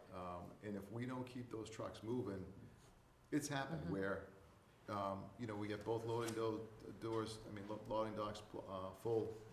The loading zone might have a truck parked there, and there might be 2 or 3 trucks waiting up the side parking lot to deliver. It doesn't happen that often, but it does happen, and that would be my concern. If these guys are leaving their small trucks or trailer trucks in our lot to deliver up the street, how long does that take? And how do I turn these trucks over so that I can get the rest of the deliveries that we need to get to sustain our business, not to mention the shops upstairs. So there's a lot of activity in that parking lot. And I think I mentioned this before, I think we have just about 300 vendors, much more than even a traditional supermarket because we deal with so many smaller vendors. And they don't come every week. Some of these guys come every few weeks, and usually they come in, the smaller ones come in small trucks or vans, and they're in and out pretty quickly. But there is a lot of activity in that lot, and I don't know that we could be the hub for the square, realistically. So I'm only suggesting it for the businesses that Sure, Vance Welch but run. even those 12 businesses that deliver twice a week in big trucks, you know. But they'll say, if it's the same the vendors who are coming to the fruit center, right? So now they're going to be coming, you said, and the deliveries are not going to be that much different. They're going to be coming, with another couple of pallets for the restaurant that otherwise wouldn't be coming there. But they still are going to be doing their same routes, which are still causing the problems that exist today. So if you can do, with this new operation, something to help ease part of the problem, maybe it won't, and maybe it's a loading zone on Adams Street that would ease the problem. But I think we need to work on it that seems too. like with all of select the board. businesses Yeah, that's kind of our responsibility. all of the businesses, though, would have to, just to put a zone there and stripe it, still doesn't mean people are going to use it. The businesses have to be able to get their vendors to use it and The town has enforce it to in some way. enforce it. Yeah. We have an enforcement officer now. I mean, We do. I got a this ticket has the other day. potential. There you go. He's doing his job. But yeah, enforcing it and getting them accustomed But to using it. it's always the cry that there's no enforcement. And honestly, I'm only speaking about this because I was on the select board for 12 years. And so I heard it from this end. Why aren't you doing it? And now that you have an enforcement officer, especially, the town needs to do it. And because there's nothing, I mean, I know the truck drivers will just pass it along and all that. But just getting stopped and interfered with.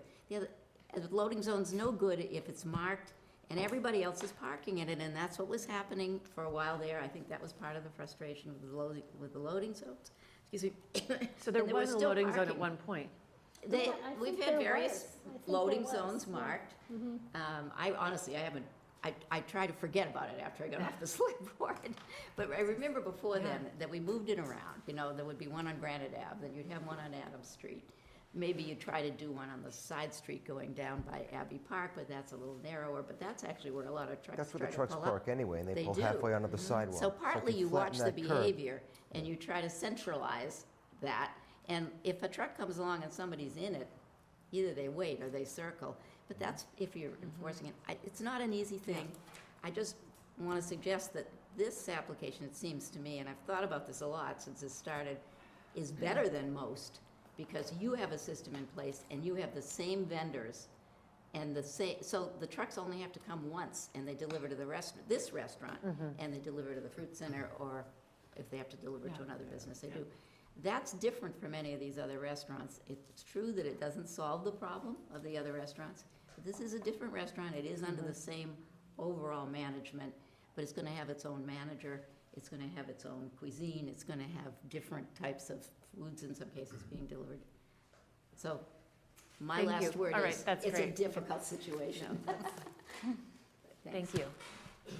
I know we've talked about a lot, but I thought we should talk about the memo from the Transportation Impact Evaluation from Vanessi and Associates done by Jeff Dirk. It's clear from the report that there's going to be some additional vehicle trips as a result of the restaurant. 136 additional trips on the average weekday and 172 vehicle trips on a Saturday. However, with 21 fewer vehicle trips during the weekday morning peak hours because the restaurant will not be open. And some of the findings done by this individual, he indicated, in consideration of the findings above, we have concluded that the project can be accommodated within the confines of the existing transportation infrastructure. When distributed over the respective peak hours, the predicted traffic volume increases are not considered significant and would not be expected to result in a significant change or an increase in motorist delays or vehicle queuing up at the driveways or along the roadways that serve the project site. And he goes on to state that when distributed over the respective peak hours, the predicted traffic volume increases are not considered significant. It would not be expected to result in a significant increase in motorist delays or vehicle queuing at the driveways or along the roadways that serve the project site over the conditions that existed with the former restaurant. So obviously there will be some impact, but it doesn't seem to be that great. And the conclusion is, in consideration of these findings, we have concluded that the project can be accommodated within the confines of the existing transportation infrastructure in a safe and efficient manner. So obviously you need to read this whole report, but I just wanted to give you some highlights of it. That's great, thank you. So this firm, Yes. I believe this is like the third traffic analysis that they've done for us.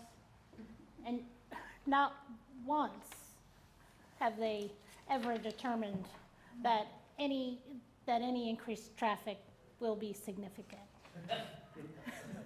However, they do report the facts. Right, so, and I've asked before, what do they consider significant? And he didn't have the answer to that. And I'm wondering if they've ever talked to the neighbors to find out what the neighbors consider significant. Yeah. And, So do you think it would be helpful if we brought Jeff Dirk in to a I don't meeting to know. ask him questions? do we really, I don't know if we really. The one question I was similar, you know, as a regular customer, sometimes the Bassett Street entrance, you know, is challenging. I'm coming from the west, not from where the new residential building will be. But I just wonder if he's really looked at that, how many additional cars at that Bassett Street entrance, because it does get congested. And, you know, a queue time there could back you up and to a different intersection. I mean, you're very close to Granite Ave and to Church Street, right? So I guess, you know, he didn't feel as if it would have significant impact. Did he think would have any impact, would be a question.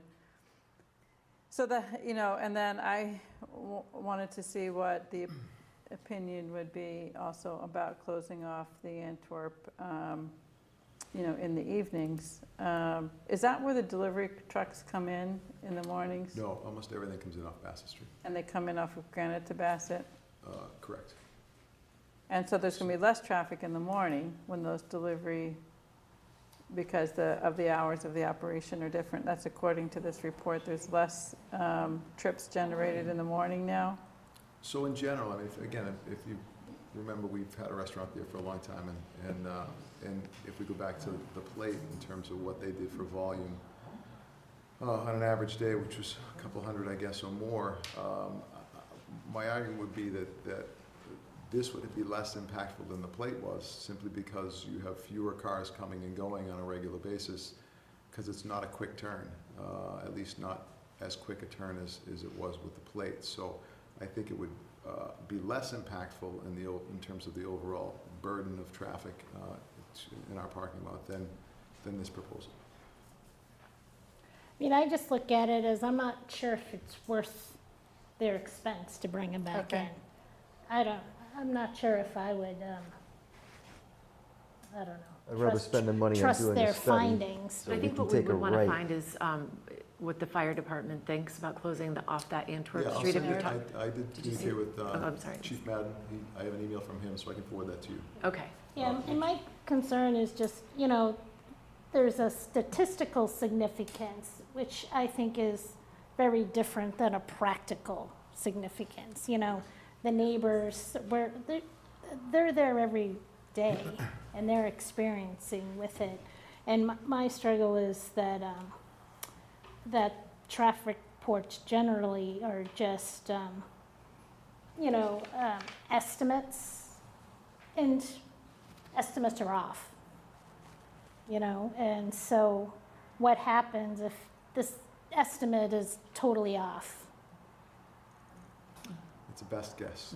Right. This whole Right. thing's a best guess. Well, just because I don't know if it was stated, about 21 fewer vehicle trips during the the weekday morning peak hour. That goes to what you were saying about the plate. 18 additional vehicle trips during the weekday midday peak hour. I'm assuming that's due to lunch. And then 12 additional vehicle trips during the weekday evening peak hour, and 16 additional vehicle trips during the Saturday midday peak hour. And presumably, most of these are coming in on Bassett Street, from Bassett Street. Yeah, most people come in from Bassett Street. Right. And it says it is expected to generate 136 additional vehicle trips on an average weekday, and 172 additional vehicle trips on a Saturday. I think, to me, that's somewhat significant. Well, to put things in perspective, we do about 2,000 transactions a day. Okay. So when you talk about in perspective, I don't know that it. And then CVS does some that don't, shoppers Correct, may that not don't be shop at the at fruit store, center as well, right? And or then some people upstairs might as go well. upstairs that don't come to the fruit center. So, that's on average, so just to put things Okay. in perspective. And that's rings at the register, 2,000 rings. And what is your busiest hours? 11 to 2? No, well, it's very, depending on the season, it's very difficult. Obviously, we have a lunch rush, we have a dinner rush. The weekends vary. Saturday, 11 to, maybe 3, 4 is our busiest window typically. Sunday is typically busier later, but that kind of ebbs and flows a little bit. So in the recommendations, they had some recommendations.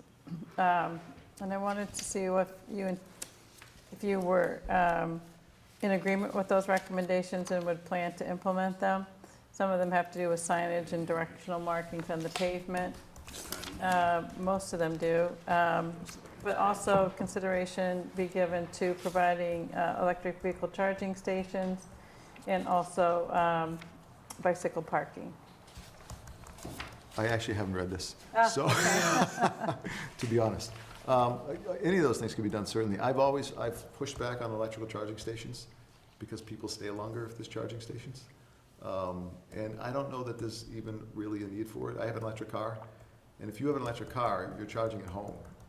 The only time you charge on the road is if you're in a jam, typically, and if you're traveling. So you might get someone who just wants to use the charging station but doesn't really need to use your facilities. And it They just might takes come up. and buy something from you, They may, but like I instead would of, do if I'm on the Yeah. road. but instead of being in and out in 15 minutes, they might be in and out in an hour. So I've always pushed back on charging stations for that reason. But the other things are certainly well within, In our permitting for projects now, we pretty much look for both bicycle parking and EV charging. And, with a parking lot of this size, some places have a fairly high percentage, but even if you had, one that served two parking spaces, that could be a good faith effort to address the recommendation. Yeah, I think we'll yeah, we certainly can look certainly at look them at and it, sure. consider them. Okay. So is this a good time now I think we have some folks maybe who might want to speak. Can I just ask Yeah, a can I- question yeah. first? A couple of, well, first of all, I just acknowledge that we received quite a few letters and emails, both supporting the application and some expressing some concerns. And a couple of them have suggested that there's commercial tax revenue that would come from this application. And I'm wondering whether you anticipate that your taxes are going to go up with this new user, Or is it just the sales taxes are going to go up from the plate as a user? I'm not asking you to give us any numbers, but I just want the public to understand if this is actually something that could be anticipated, since that's what some of the comment letters have stated. I have not given that any thought. Okay. If you could address that at our next meeting, that would be great. And are you going to share any of the results that came from your meeting with the neighbors the other night? Sure. How did it go? Overall, I thought it went really well. Vance did a really nice job. We actually served a lot of food that, it was almost like a sit-down restaurant. People came in, they could order a drink. They had a couple of signature cocktails that, they thought that would be appropriate for this restaurant, that people could choose from if they wanted to. And then he had 3 options on the menu that people could order from: a fish, lamb, and a chicken dish. Amanda, I think, spoke a little bit about the concept of the restaurant and what the hope and the goal is. She did a really nice job, actually. And then everyone ate, and then we had a question and answer period. There were certainly some concerns and some similar concerns that have been brought up by the board. One of them, of course, is the time. That was brought up by a couple people. Traffic is always a concern, and flow of traffic and things like that. But by and large, I thought it was a really positive meeting, and everyone loved their food. I'm sure.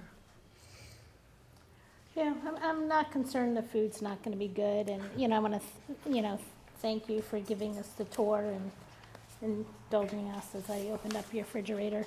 But so it is, everything is clean and neat, and it's spotless. So no one, at least I'm not concerned about, having a restaurant. I support a restaurant going in that space. I support you and your family. I support a liquor license going into that restaurant space. But I'm kind of feeling, like Jim, that I do think the bar should be, in the back, not in the front. So these are just things that I'm struggling with as we're moving through the process for you to think about, and to consider. We want to support you, but we also are here to support the neighborhood, and that is kind of tough. And I understand, it is difficult running a business in a residential neighborhood. And we want to get to a yes, so help us get to a yes. So what was the feedback with the hours? What are the... There was concerns, and actually not by many, by maybe 2 people that they were concerned about it being a little bit later than they would be comfortable with. Did they mention what they would be comfortable with? Not specifically. Okay. Should have given them a few more drinks. Flowing. And I keep going back to the concept, because I think this restaurant's going to be great when it comes. But what I'm really struggling with is that it appears to be more of a bar than a restaurant. And the size of the bar, I think your space is absolutely beautiful. Thank you again for that tour. But I think the difference, because I'm envisioning who's going to be coming up that elevator. The grandmothers maybe on a walker, the mothers maybe with the strollers and their babies going to buy, birthday gifts and holiday gifts or christening gowns. And there's March Madness going on, and everyone's there, rallied around whatever team or whatever. I think for me, the way I would be comfortable with an expansion is if you took out the bar of that beautiful area. And I think that, especially during the daytime, is really lovely space. And if you put tables in there, all tables, and not the bar there, and then you put a bar back on which is the quieter side also. So if there is a bar area that would be louder, that it would be away from the neighbors, it would be away from the windows, because I think it's gonna be hard to control on a beautiful summer night, that people aren't gonna wanna open those windows. It's just, that's the way it is. So, and then, because I'm really seeing this shared hallway, walking down, and there will be wait staff who has to go back and forth. And if I'm at the bar, I will tell you, if I was there and I saw a friend of mine sitting at the restaurant on the other side, I'm gonna take my glass of wine and go walk over, like through the hallway. It's just, there's gonna be no way to control that. But if you have the seating in that one area, I think it gives, for those who are passing through during the daytime, especially the lunchtime, because I have a lot of concerns for the neighbors, but I also have a lot of concerns for the current businesses that are there. I'm concerned about the level of foot traffic, because if it's more of a bar, they're not gonna come during those hours. They're just not gonna drive the foot traffic coming upstairs if it really feels like a bar. I think I would actually like to see the hours opened earlier and closing earlier. I think it's really important that a business who's been there for 40 years and another business, that they are not gonna lose their business. When I was looking at the special permit, it had, the plan was for 15,000 square feet of retail to be upstairs and 15,000 to be for the marketplace downstairs, with the goal of being 10 to 12 boutique shops upstairs. We really have 2 stores right now, and it's really a shame, because we are desperate for amenities and shops and places that we can go locally and support our local businesses. I think we really need to support the Q and support the Nutshell, and I think having the tables on one side, a bar area on the other, that is the way I envision an expansion that will not be uncomfortable for grandmothers, young girls going to shop at the Q, to be walking through a bar. It just, to me, I really am uncomfortable with that concept, and that's what I'm struggling with.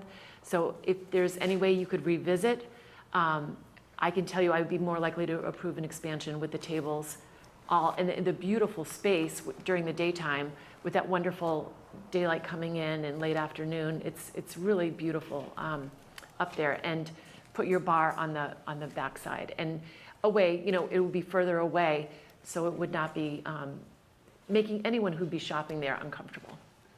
If I could just say something, I'm Yeah. not disputing anything Yeah. you're saying, but what I would say is that we should recognize that this is a small restaurant.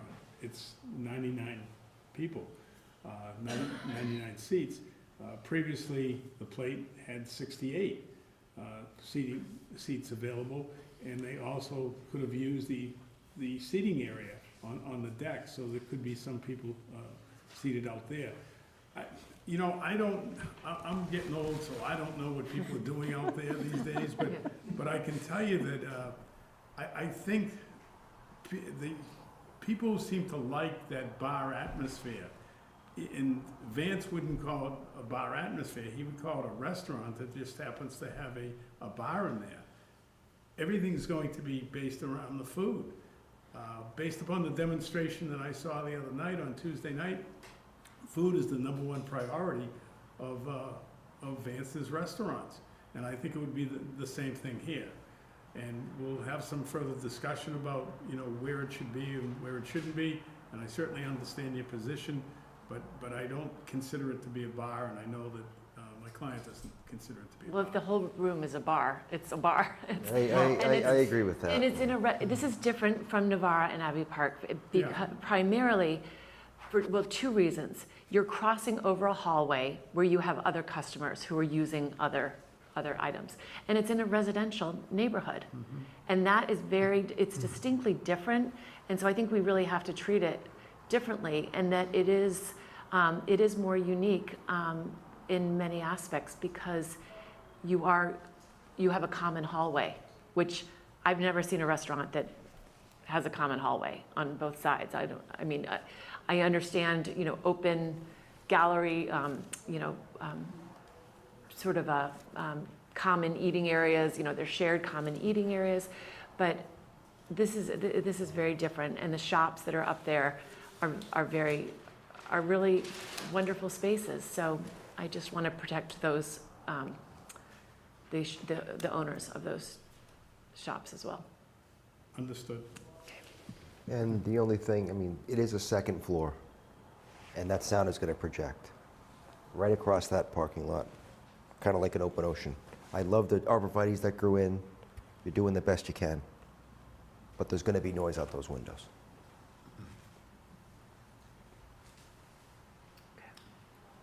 Anything you want to say Uh, before we well- let folks speak? I have the concerns about the crossing on the second floor. So you've heard that already. I've made my points earlier. And I do hope you were very responsive to our questions tonight from the last meeting, so I anticipate you'll come back to us at the next meeting. I don't think it's our intent to just have this continue, just to keep continuing, but I think there are some outstanding issues still. I'm glad to see that you've adjusted the hours, that we've talked about the parking lot, we've talked about the exit, you followed up on all of that. I'm really happy to see that you're thinking about, for the fruit center, some more odor control, because that's something that we've heard. So I think we're getting there in terms of addressing the concerns that we've heard about. And I'm hoping that, that residents see that we're working hard to see that you can continue to run a successful operation there that, you know, everyone values. So I think we should hear, because we still have another agenda item tonight. So thank you all very much for all your Thank you for your feedback, time. and Appreciate we it. really would like to see something that works for everyone, so we're Great. working on that, so, thank you. Okay. All right, so whoever would like to come forward, and then Cheyenne, if you see people's hands up also on Zoom, that would be great. But, Oh, all right. You're still going, right? we're still going, yes, we're for the public to speak. Thank you. Just wanted to make sure, because I was going Oh, yeah, to. Okay. okay, do you want to join us? Okay. And if you can just state your name and address for the record. Hi, Andy D'Amato, East Milton Neighborhood Association board member, and I live on Pierce Street. Just a few things. The first is, all this new information, when does it come in, and when can the public look at it? Because, you know, we've been looking for it and it hasn't been there. So if we could get that, Yeah. you know, a little bit before the meeting, Yeah. that would be helpful. Yeah. When did We it come in? typically, It's been rolling in. Yeah. but- Even today. Today, yeah, I It mean, is today. you know, it's pretty hard to comment on something today when, you know, you work for a Certainly. living, you know, and have an hour, or in sometimes 15 minutes between your job and getting here. So if we could get that earlier, that would be great. Yeah. And we if typically we do can't ask for get it, things by Friday, the yeah, Friday before. and if we can't get it, I don't think you should talk about it personally, because it's not fair to the neighbors or to anybody who's interested, pro or con. You don't know what you're talking about, you don't have time to review it. But 15 employees max to run a 99-seat restaurant from scratch with wait service and bar service. I think that's low. I'd love to see a breakdown on how that works, because I think that number's higher. I don't know really the importance of that compared to, you know, what the parking is, but certainly it speaks to how many people are leaving later, because those are the people that are going to, you know, affect the late night. And that's, to me, that's the biggest issue, is the late night. You know, hours, you know, as Mr. Mondesino said, the plate was open a lot more hours, and I'm sure if they want to open at 6:30 and close at 2, the neighbors aren't going to have a problem with that. But that's not what they want to do, obviously, so that is a sort of a moot point, in my opinion.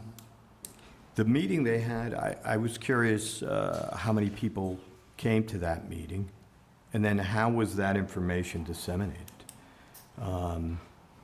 I understood you had to make a reservation.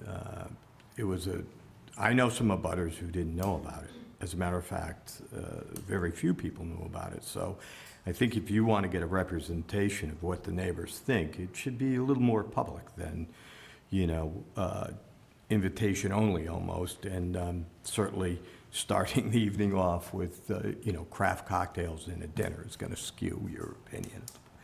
But if you really want to know what the people are thinking, I think we should have a broader meeting with the neighbors, not just this very isolated. I mean, because it's not only going to affect the direct abutters, of course, it's going to affect the entire neighborhood. And those people were left out of that conversation, which is unfortunate. So the invitation didn't go through the East Milton Neighborhood Association? No, even though I mentioned at the last meeting that we were willing to, you know, talk to them about things, we were never contacted. The East Milton Neighborhood Association was never told about this. It sort of came about at the last minute. We couldn't even let our people know, our email list, because we didn't know about it in time. So again, unfortunate. Do you want to address this? I'd be happy to address it. Sure. We did give up flyers, I'm sorry.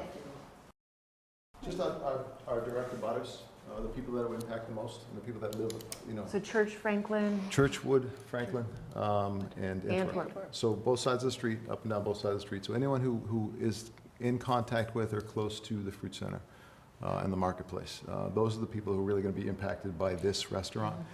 Someone who lives where Andy lives is not going to be impacted by this restaurant. Someone who lives, you know, 5 streets away is not going to be impacted by this restaurant. So we wanted to target the people who are truly going to be affected by this restaurant. That's why we chose those people. So everyone was invited. We just asked them to RSVP, so we knew they were coming. So that's how we did that. Approximately how many people came? Maybe 20, yeah. Okay. Of 54 flyers? Correct. And then I actually spoke to some, well, I've been speaking to neighbors anyways, but yes. If I could just say something about that too. I don't want to take up too much time. But just need the mic. Yes. Yeah. My client had asked me for the abutters list, and I obtained it from Tim, and I gave it to him, and that's what he used. There wasn't any sinister idea to exclude anybody from this process. And I would also add what Andy had to say. I disagree with some of that, because we were here 2 weeks ago for the hearing, and I had to get the parking plan at that point, and it's difficult to get a surveyor to get things done quickly. I had to push him very hard to get it done. I got it today. That was the best I could do. And in terms of other issues, I was getting requests from Tim and from others the last few days to provide certain documentation, and I put it together in the last couple of days. That wasn't my choice. Thank you.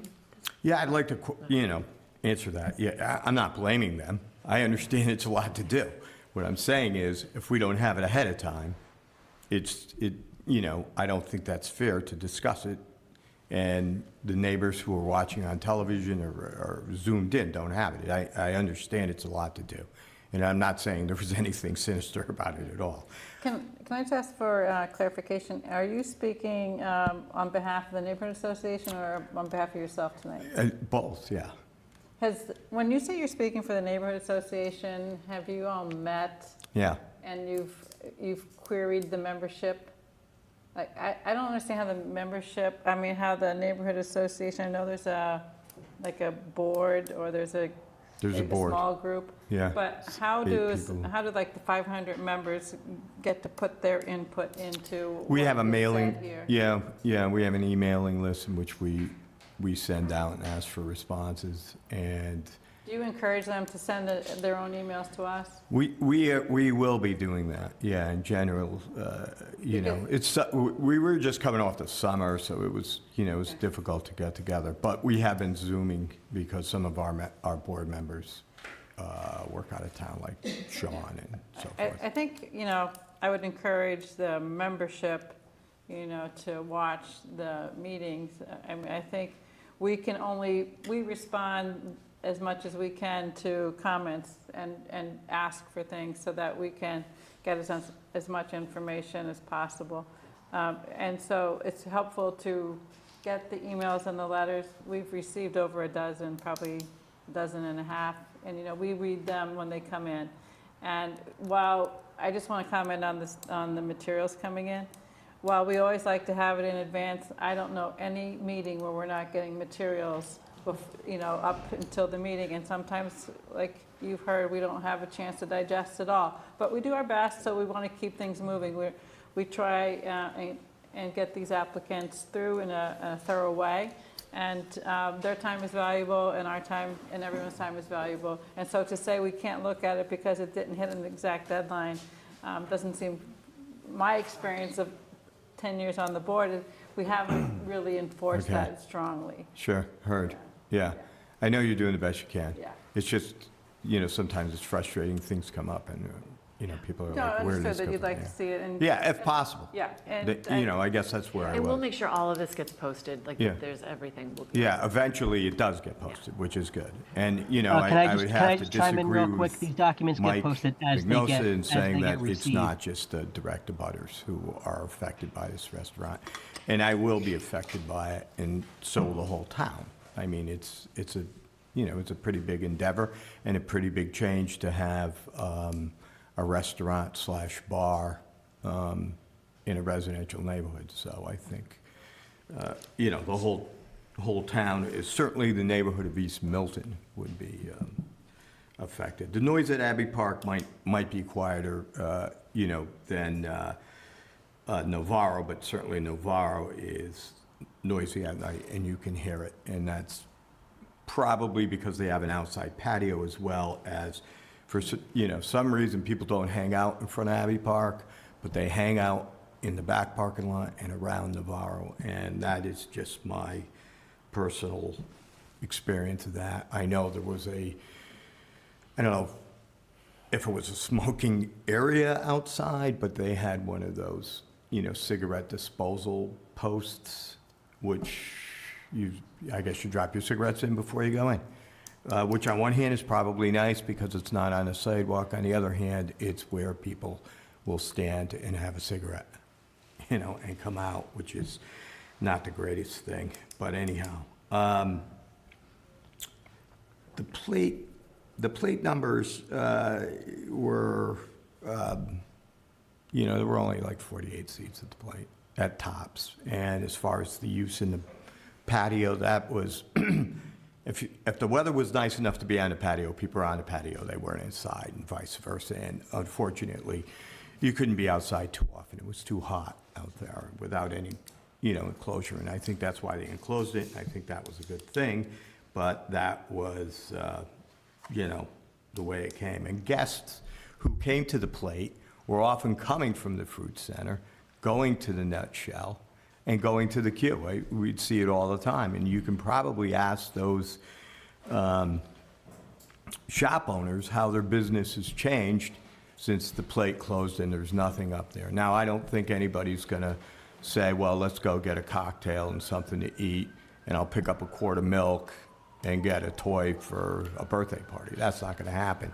So the guests who came to the plate also did those other things. So the trip numbers, I think, should reflect that idea. So in other words, not, if the plate showed 300 people coming there, they were also already there to go to those other establishments. So I think the amount of usage for this restaurant is, it can't really, it's apples and oranges between the plate, I guess. So Andy, was the plate ever maxed out at 50 seats? Was If it was a ever cold day and there was nobody on the deck, did you ever have 50? 50 patrons in the seats? Oh, yeah. Did you ever fill the place? Yeah, oh, definitely. It wasn't every day all the time, but certainly on certain days for some reason. And as Mike says, there's no accounting for, when it's going to be busy and when it wasn't. But the plate was popular and people enjoyed it. And people did stay a little bit longer than in and out. They had meetings there often and met with friends and hung out for a while. But, yeah, it was full at times. But I think the plate was permitted for 60 to 70 seats. Yeah. So even though maybe you didn't have them. I wasn't saying that. I'm Yeah, just saying so you what were was allowed to- there. yeah, And, yeah, so- if you're comparing how the effects of the plate related to the parking and the amount of traffic, the truth is, that's where it was, no matter what And it they were makes putting. for a They were better- also, you know, I think we had hours till 9 o'clock and never used them, so. Yeah, and it makes for a better experience just as a. Yeah, it was a little more open. Yeah. Yeah. But just, if we're just going by what's permitted and we're kind of continuing with the permit, what was established, it will remain the same as or less than 60 to 70 seats as utilized by the previous restaurant. So I would think if something were to be approved there, it would probably be at least the same. Sure, 60 to sure. 70 seats. Yeah, no, my Yeah. point was just, Okay. you know, the actual effect of Impact, having, impact of having Yeah. only 48 seats versus that many. And, you know, the longer hours, you know, as Mr. Mondesino mentioned, are important to the restaurateur, and I understand that on the weekends, but also on the flip side, that's when, you know, that's when more people want to, you know, hang out at their house, want quiet, and, you know, want their right, you know, to peaceful enjoyment. So those two are in direct conflict, in my opinion. So the longer hours on the weekend means less of a, you know, of that peaceful time for the neighbors, and that is what we're hearing the most. You know, an older crowd, I don't, you know, who knows? If you're serving pizza, I don't know, you know, maybe that's not quite true. I don't know what an older crowd means. You know, does it mean somebody my age, or does it mean somebody, you know, 55 in their, plus. in their 20s, 30s, I'm sorry. You know, so who's to say who's going to be there, really? And Marion mentioned that, and I think this is one big one.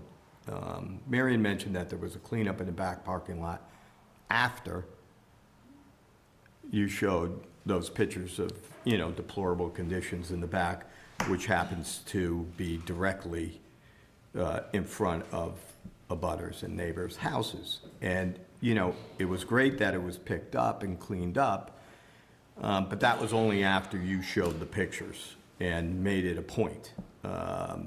It was that way for months, if not years. I walk my dog by there all the time. We would hope, and the neighborhood association would hope, and the neighbors would hope, that the restaurateur would, whoever they are, would police themselves and take care of that, you know, without being backed into a corner because they're going for a new restaurant.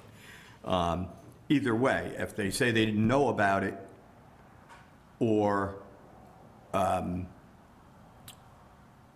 that's an issue.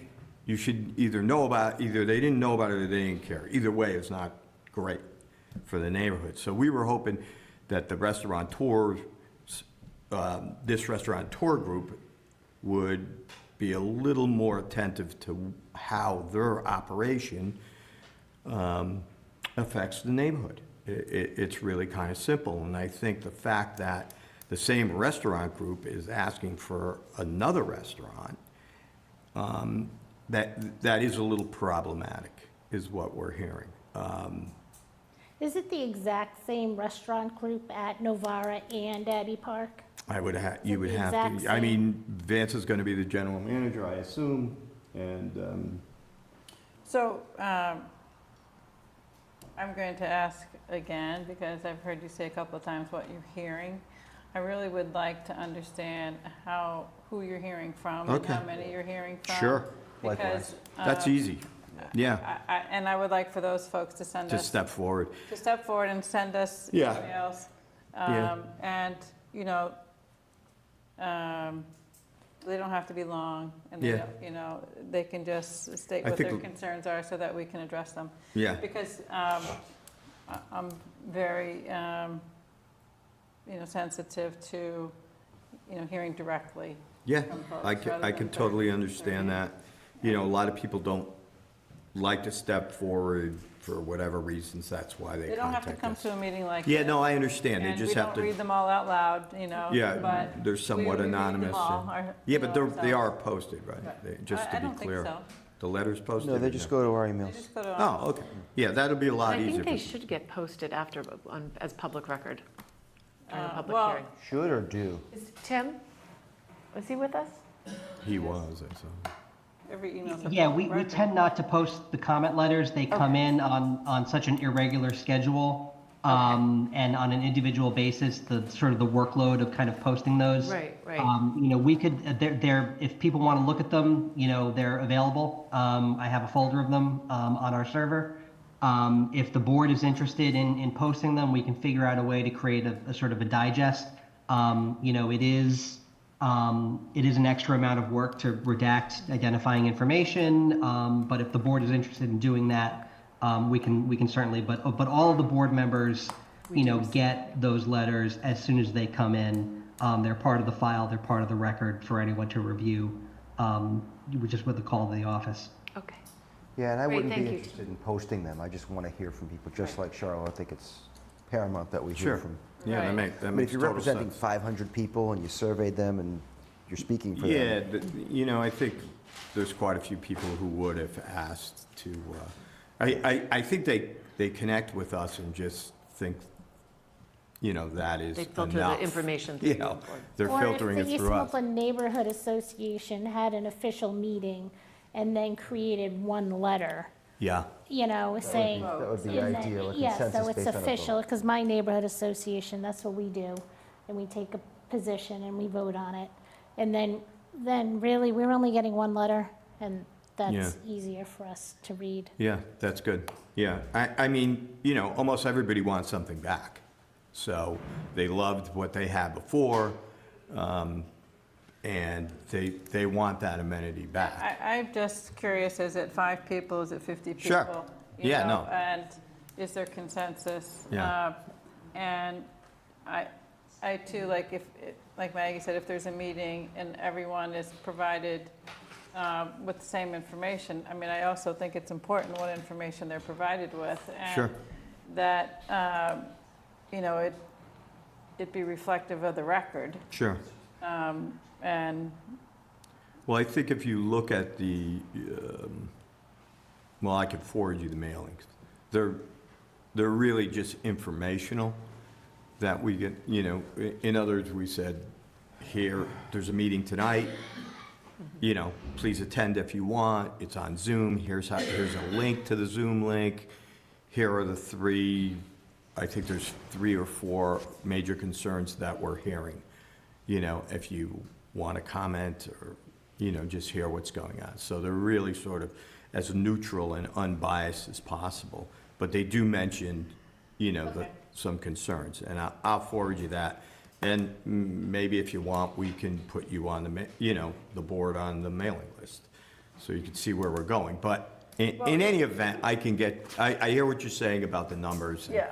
you know, I could be making this all up, and it could just be You me. know, and again, if it's It's an not. email that's providing the factual information about the meeting, or if it's already has some concerns that someone else has expressed, I mean, if they don't share those concerns, they should let you know, and if they do share them, they should let you know. Yeah, no, And if they have different concerns, they should let you know, because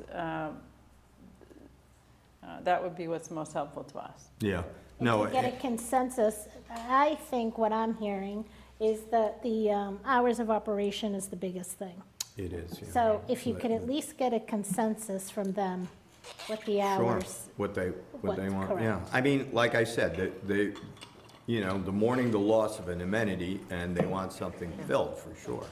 So, you know, as much as I keep coming up with all this, you know, this seemingly negative things, it's just that, you know, we went through this process with Navarro, it was long, and it was arduous, and we thought we had, you know, a reasonable, sort of mitigation, and we had these conditions laid out, and it just hasn't worked out. So the trust is low, and it's understandably, you know, why it's low. So, you know, and all these sort of little things that get dropped either by the town or by the clean slate. Here, we have a chance now to not only address what may happen at the Fruit Center, with what is happening now because it's the same restaurateur.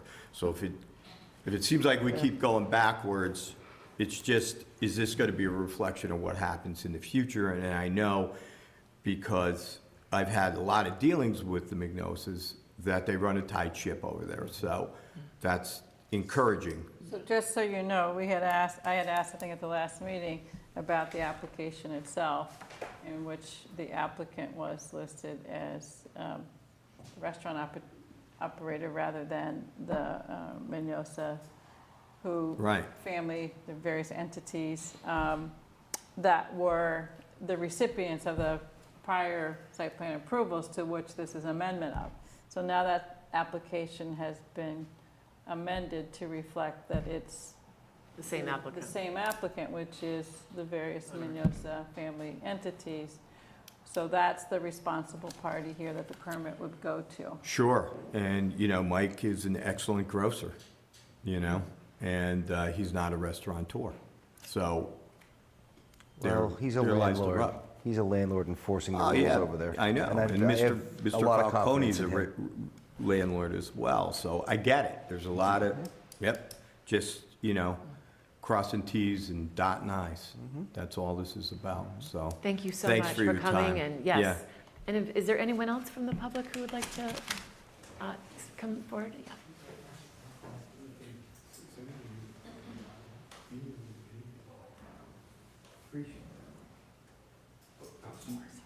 Zoe on, right?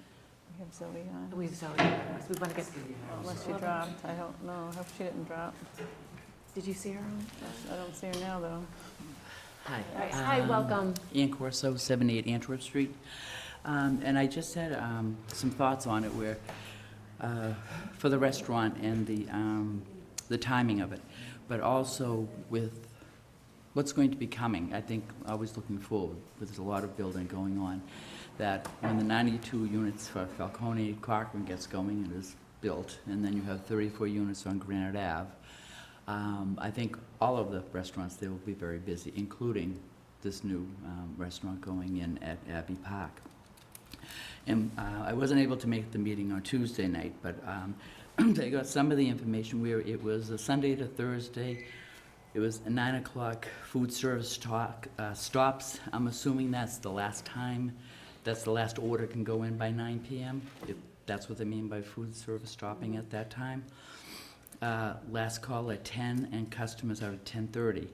But if you have a restaurant with 99 people and you're doing a last call at 10 o'clock, you have the wait staff going to the bar to get the drinks made. You have people at the bar getting them made by that bartender or service bartenders.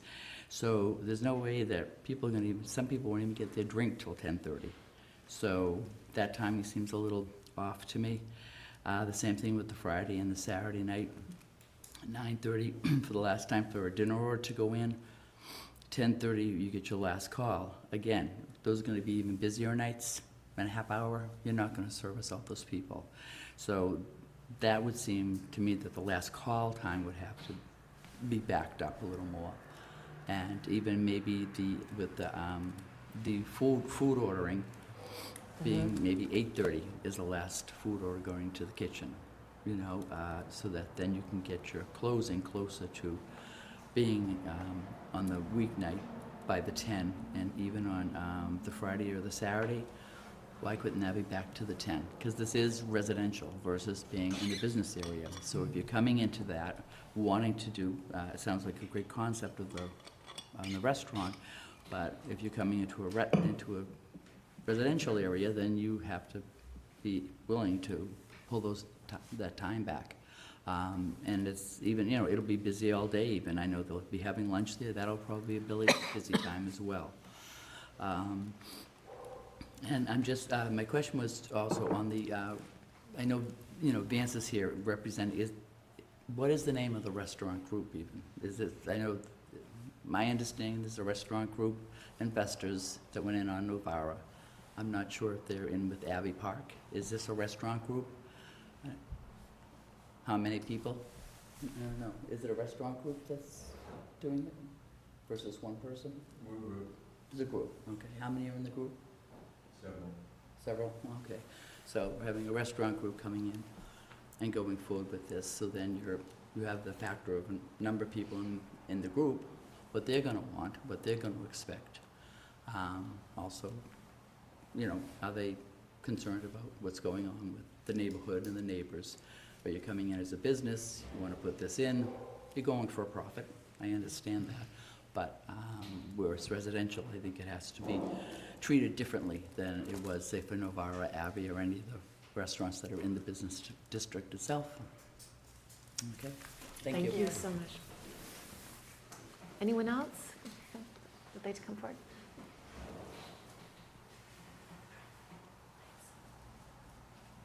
If you could just state your name and address for the record. I'm Elaine Hahn. I live at 84 Antwerp Street. I wasn't able to go to the last meetings, but I did send a letter. I want to thank Mike, who's always been an awesome, awesome neighbor. And I said that in the letter. I grew up on Antwerp Street.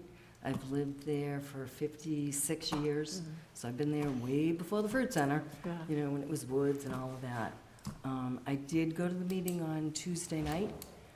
They did a nice presentation. They had a nice meal. Everybody who had the meal said it was wonderful. They had the chefs come out, talk about it, you know, about the food. They were very positive about it. They did mention that they were more concentrating for this restaurant for the food, but when you look at the plan, almost 50% of it is a bar. And that's very disconcerting to me, being a resident. And when they started to say they, you know, in the original plans, they wanted to open to midnight, to me as a resident, and maybe I'm being cynical, but that's where they wanted to start. I don't really think that, you know, they're gonna bargain and say, well, we can maybe close earlier, but you're in a residential area. And I know you guys are listening to that why are you talking about a restaurant but saying, well, we're gonna have last call at 10:30 or at 10 o'clock. Close your restaurant at a certain time. Don't have to have a last call if your main concern is a restaurant. That's what you're gonna have. Why are you talking about a bar having a last call? Then it's gonna probably be another hour after that. I just think you're getting later and later into an evening, late night, that I don't think it's necessary. You have other places in the square that people can go to later at night. But half of it you're having as a bar, and you can't control that only maybe you want older people to come in. It's still a bar. Anybody's gonna come in. That's concerning to me. The people at the meeting did talk about, the woman from the Nutshell was there. A few people mentioned that they would like to see maybe if they concentrated on a lunch where you're bringing more people in during the day and they can go to the shops. That would be great for them. They talked about, some people asked the question that by law, you're supposed to not serve anybody more than 2 drinks without having a meal. So how are you gonna police that or enforce that more if you have a lot of people over at the bar? How many people did you have over there watching to see how many drinks people are having? So that was questions that people asked. They did mention that they got approval from the Board of Health that they could hold like their trash overnight, so you weren't going out late at night dumping in the dumpsters or whatever. But on the flip side, if you're doing it early in the morning, has that even helping the neighbors? That, are you out early in the morning or later at night? So that was one thing that I noted. Another thing would be the liquor license. Does it get transferred? Is that all set, transferred from the plate? No, Or they have to do they reapply through the reapply for select that? board. Yeah, a new liquor license. One thing is, again, the hours. I think you really need to say you're in a residential area. And you need to know that you're in a residential area and really consider the residents. start deliveries early in the morning. I'm walking my dogs, I'm up early. There's trucks in the parking lot at 7, they're doing deliveries at 7 in the morning. They don't go out in the back till probably 8. You're starting early. You've got trucks coming through the town. You've got trucks coming, not too much up and down Antwerp Street in the morning, but they do go up Antwerp Street. They are going up and down Antwerp Street. And I know you can't control that. Truck drivers are gonna go the way Waves tells them is the easiest, fastest way to go. The other thing was, they talked about that maybe they'll start valet parking at Abbey Park and Novara's, especially when 4 Franklin Street closes. But where really are they gonna put those cars for valet parking? Are they gonna start moving them down towards the fruit center? Are they gonna put them on the side streets? And then when customers can't park there anymore, where are they gonna be going? Are they gonna be moving themselves more towards the side streets, more towards the facility right there, the parking at the fruit center? So you're gonna get a little more overloaded maybe from other restaurants. I know they said that Rockland, they're probably gonna have the employees parking there as well. I know if I was coming out late at night as an employee, I would not want to be walking over there alone. But I know they said they can use that. Maybe they'll use that for the valet parking. I don't know. But just more concerns about the hours, comings and goings. Half your restaurant is a bar, but I know they want to concentrate more on the restaurant. So I'm concerned with where are people, if your restaurant's full, where are they sitting? Are they going to get a drink? Are they in the hallway? Where are they going? Where are they going to stop? Are they going to be walking around with a drink? So, and I know you guys have been talking about that, so I appreciate that. And that's it. Thank you. Thank you so much. Anyone else from the public audience? And Cheyenne, is there anyone on, or Tim now, with their hands up? I'm not seeing anyone with their hands up. Okay, all right. So I think this is a good time, because we do have another agenda item to continue the public hearing. We can have probably some other good information, give you all time to talk. Do you want to schedule that for our next meeting, or do you feel like you might need a little bit more time to sort of look at your design plans? What date is the next meeting? It's the 24th of October. Yeah, I think that's good.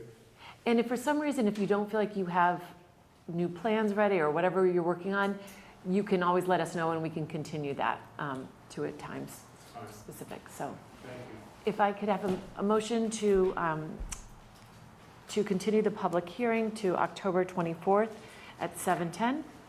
So moved. Okay, second? Second. All in favor? Aye. Thank you all very much for your Thank you. time. Thank you. Thank you. Okay, I'm actually So- going to be are you away? away on the 24th. Okay, do you want to try to reschedule? We can try to Sorry. do a different day, do a Wednesday? Are you, The 23rd would work for me, yeah. okay. Why don't we have Tim send an email to the group, because I would like for you to be there. if you Then could. I think we need to change To this. that, we can email, oh. No, I think we need to do it tonight because otherwise. Oh, I'm it's- sorry, yes. Can you describe them? Actually, we would. Hey, guys, can you come in real quick? I want to change that Wednesday, date the by one day. 23rd works. Cheryl just said she's not available on the 24th. Sorry, You we guys just do the got 20. Cheryl's, Come back in. sorry. Because we have to vote to move the public hearing to a certain time. Sure. Date, Cheryl is not available on the 24th. Could we do the 23rd? Would that work? Yeah. To continue the public hearing to the 23rd? Wednesday, that's fine. It's Wednesday instead of Thursday? That's fine. Okay, Is so that I, for- you want to take a revised, or a new motion? Yeah, so if I could have a new motion to continue the public hearing for 10 Bassett Street to October 23rd, Wednesday at 7:10 PM. So moved. Second. I love that. It's just All in favor? so efficient. Aye. Okay, great. Thank you. Jim made the motion and I seconded it. Thank you. Thank you, so sorry. moved it. Yeah, I'm glad we could act quickly on that. So there's, the Gardner School public hearing is on the 24th. See if they can do the Okay. 23rd. So maybe They we, can't. Uh-oh. yeah. Can't change You theirs.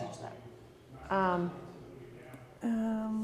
Let's just go back So- to back like animals. We might, this would just be the only item on our agenda then for the 25th. Well. Except for Ti- you want to be Tim- there for the well, 24th. Tim, do we have Zoe still and Util on tonight? No, we lost UTL. So I was going to suggest we do Util on the 23rd if they're available. And couldn't we open and close Gardner on the 24th? Yeah, but that pushes them out. In fact, they thought they needed a month anyway. Is that a month already, the 24th? Yes. Because I think we need you there. Landscaping and architecture, Yeah. right? Because we can't because we can't miss more than one meeting, right?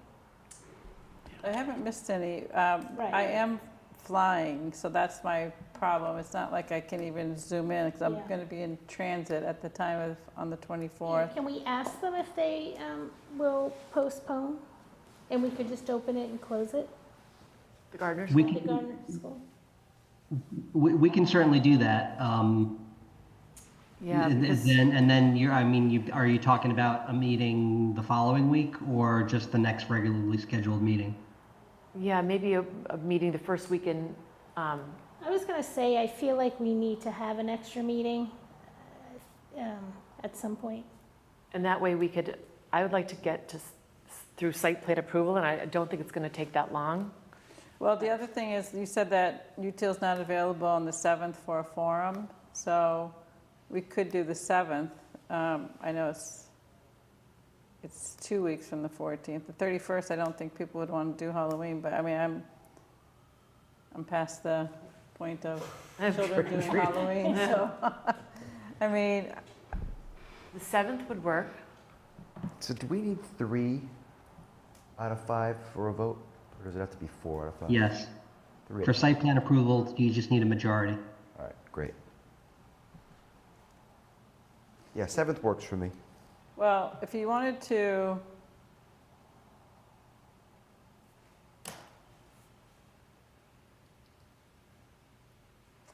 Gardner is site plan approval. Gardner, well, so is this. So, yeah, and this is in Gardner, yeah.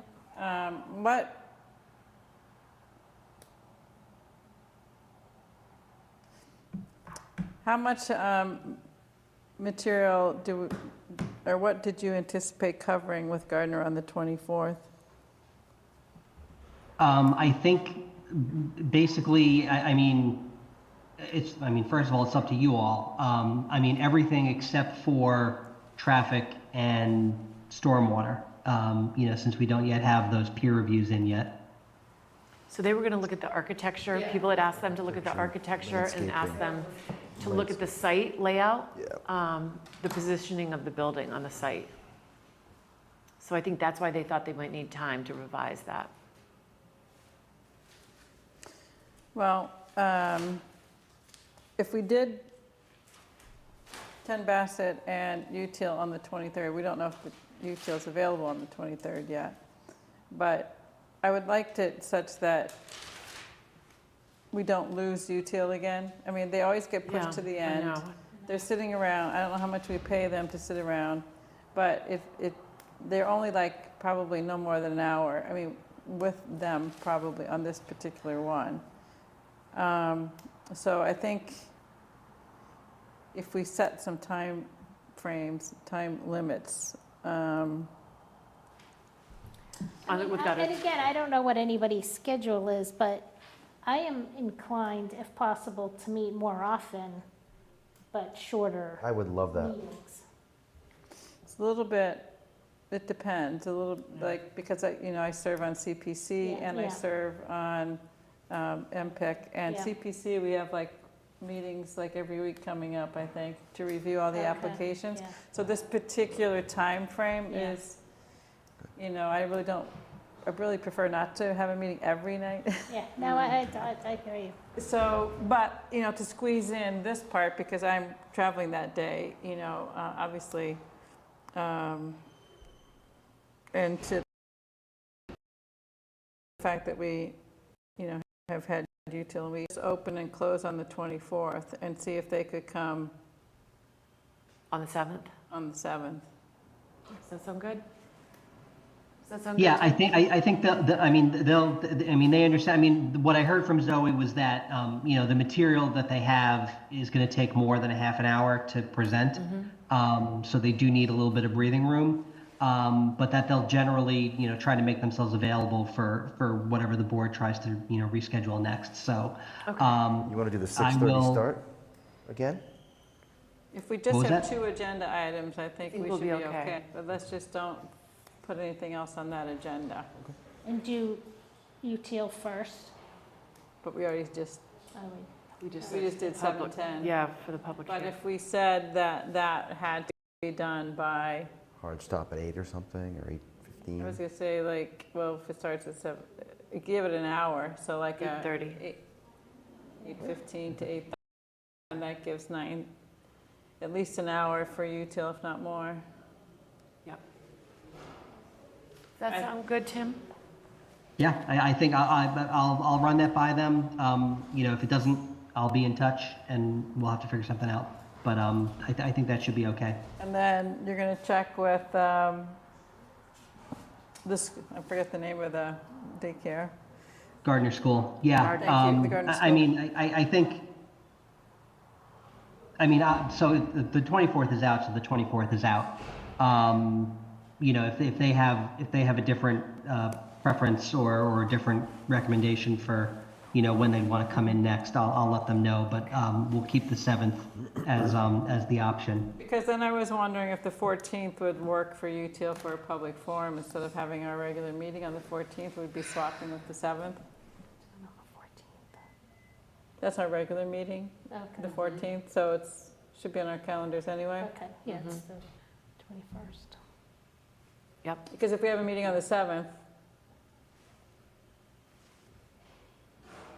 As we're getting into Christmas 23rd. season. Well, you always run into it with Thanksgiving, I mean, and, Yeah. you know, with Thanksgiving, so, and maybe we won't do as many, I don't know, Yeah. for December.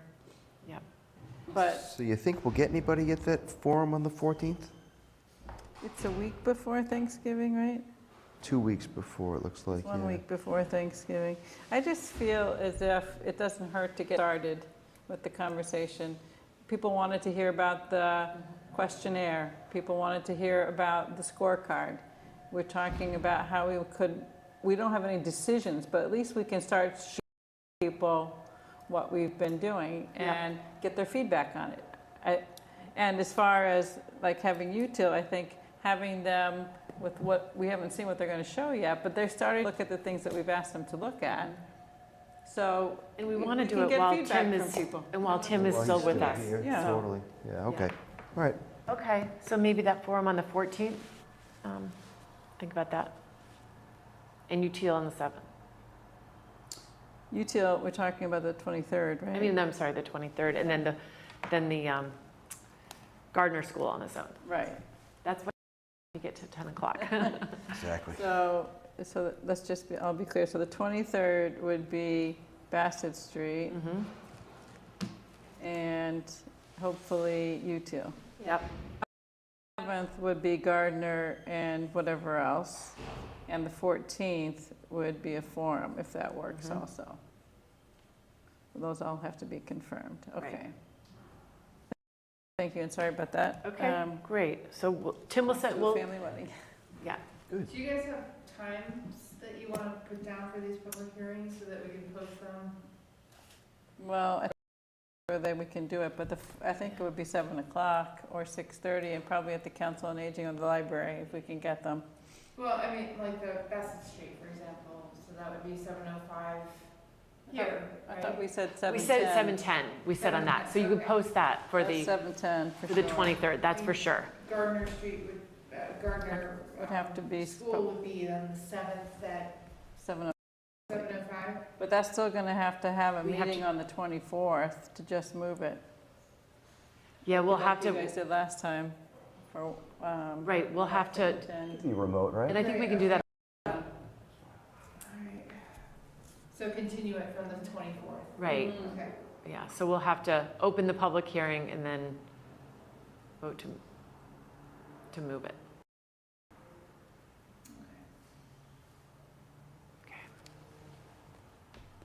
Okay. Can I just, on the site plan, Yeah. well, I think I don't know if Tim had things he wanted to say. I did want to say a couple of things. But on the site plan review, I do think it would be good to talk about that again before Tim's departure. I'd like to have it. So I'd like to figure out if we can maybe put that on the 7th Mm-hmm. and really make sure Yeah, I'd we like to allot put that on. time. I've started to make some suggested additions to what Mhm. Tim has prepared, so, I have some as. okay. So that's all in that, but on I would like earlier. to get that, yeah. Yeah. Because I think that when I looked at it, we actually, with the framework that he put together with what we already have, I think we can do it pretty quickly. I was pulling a few more things from what I had put into the Article 1 before and added them back in or put them in. So I haven't drawn anything from any other source at the moment, but when I did that, I looked at 3 or 4 other towns. And I thought what 5. Natick had for their standards, their design standards, I'm sorry? Natick's, if you look at that, I really liked the way they wrote their design standards. And it was, and it included what Tim has in the draft basically, but even expands on it and is a little more specific and detailed. And I really liked. And that's in our folder? It's in a folder, yeah, and it's highlighted. Okay. Because they had a lot that they were crossing out and amending in their draft. Okay.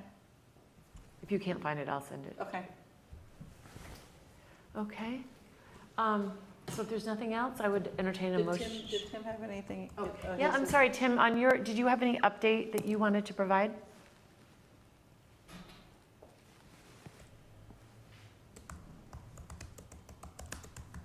Take that as a no. Okay. Tim might have, he might have thought we were concluding, so. Okay, so with that, a motion to adjourn? Motion to adjourn. Second? Second. All in favor? Aye. Aye.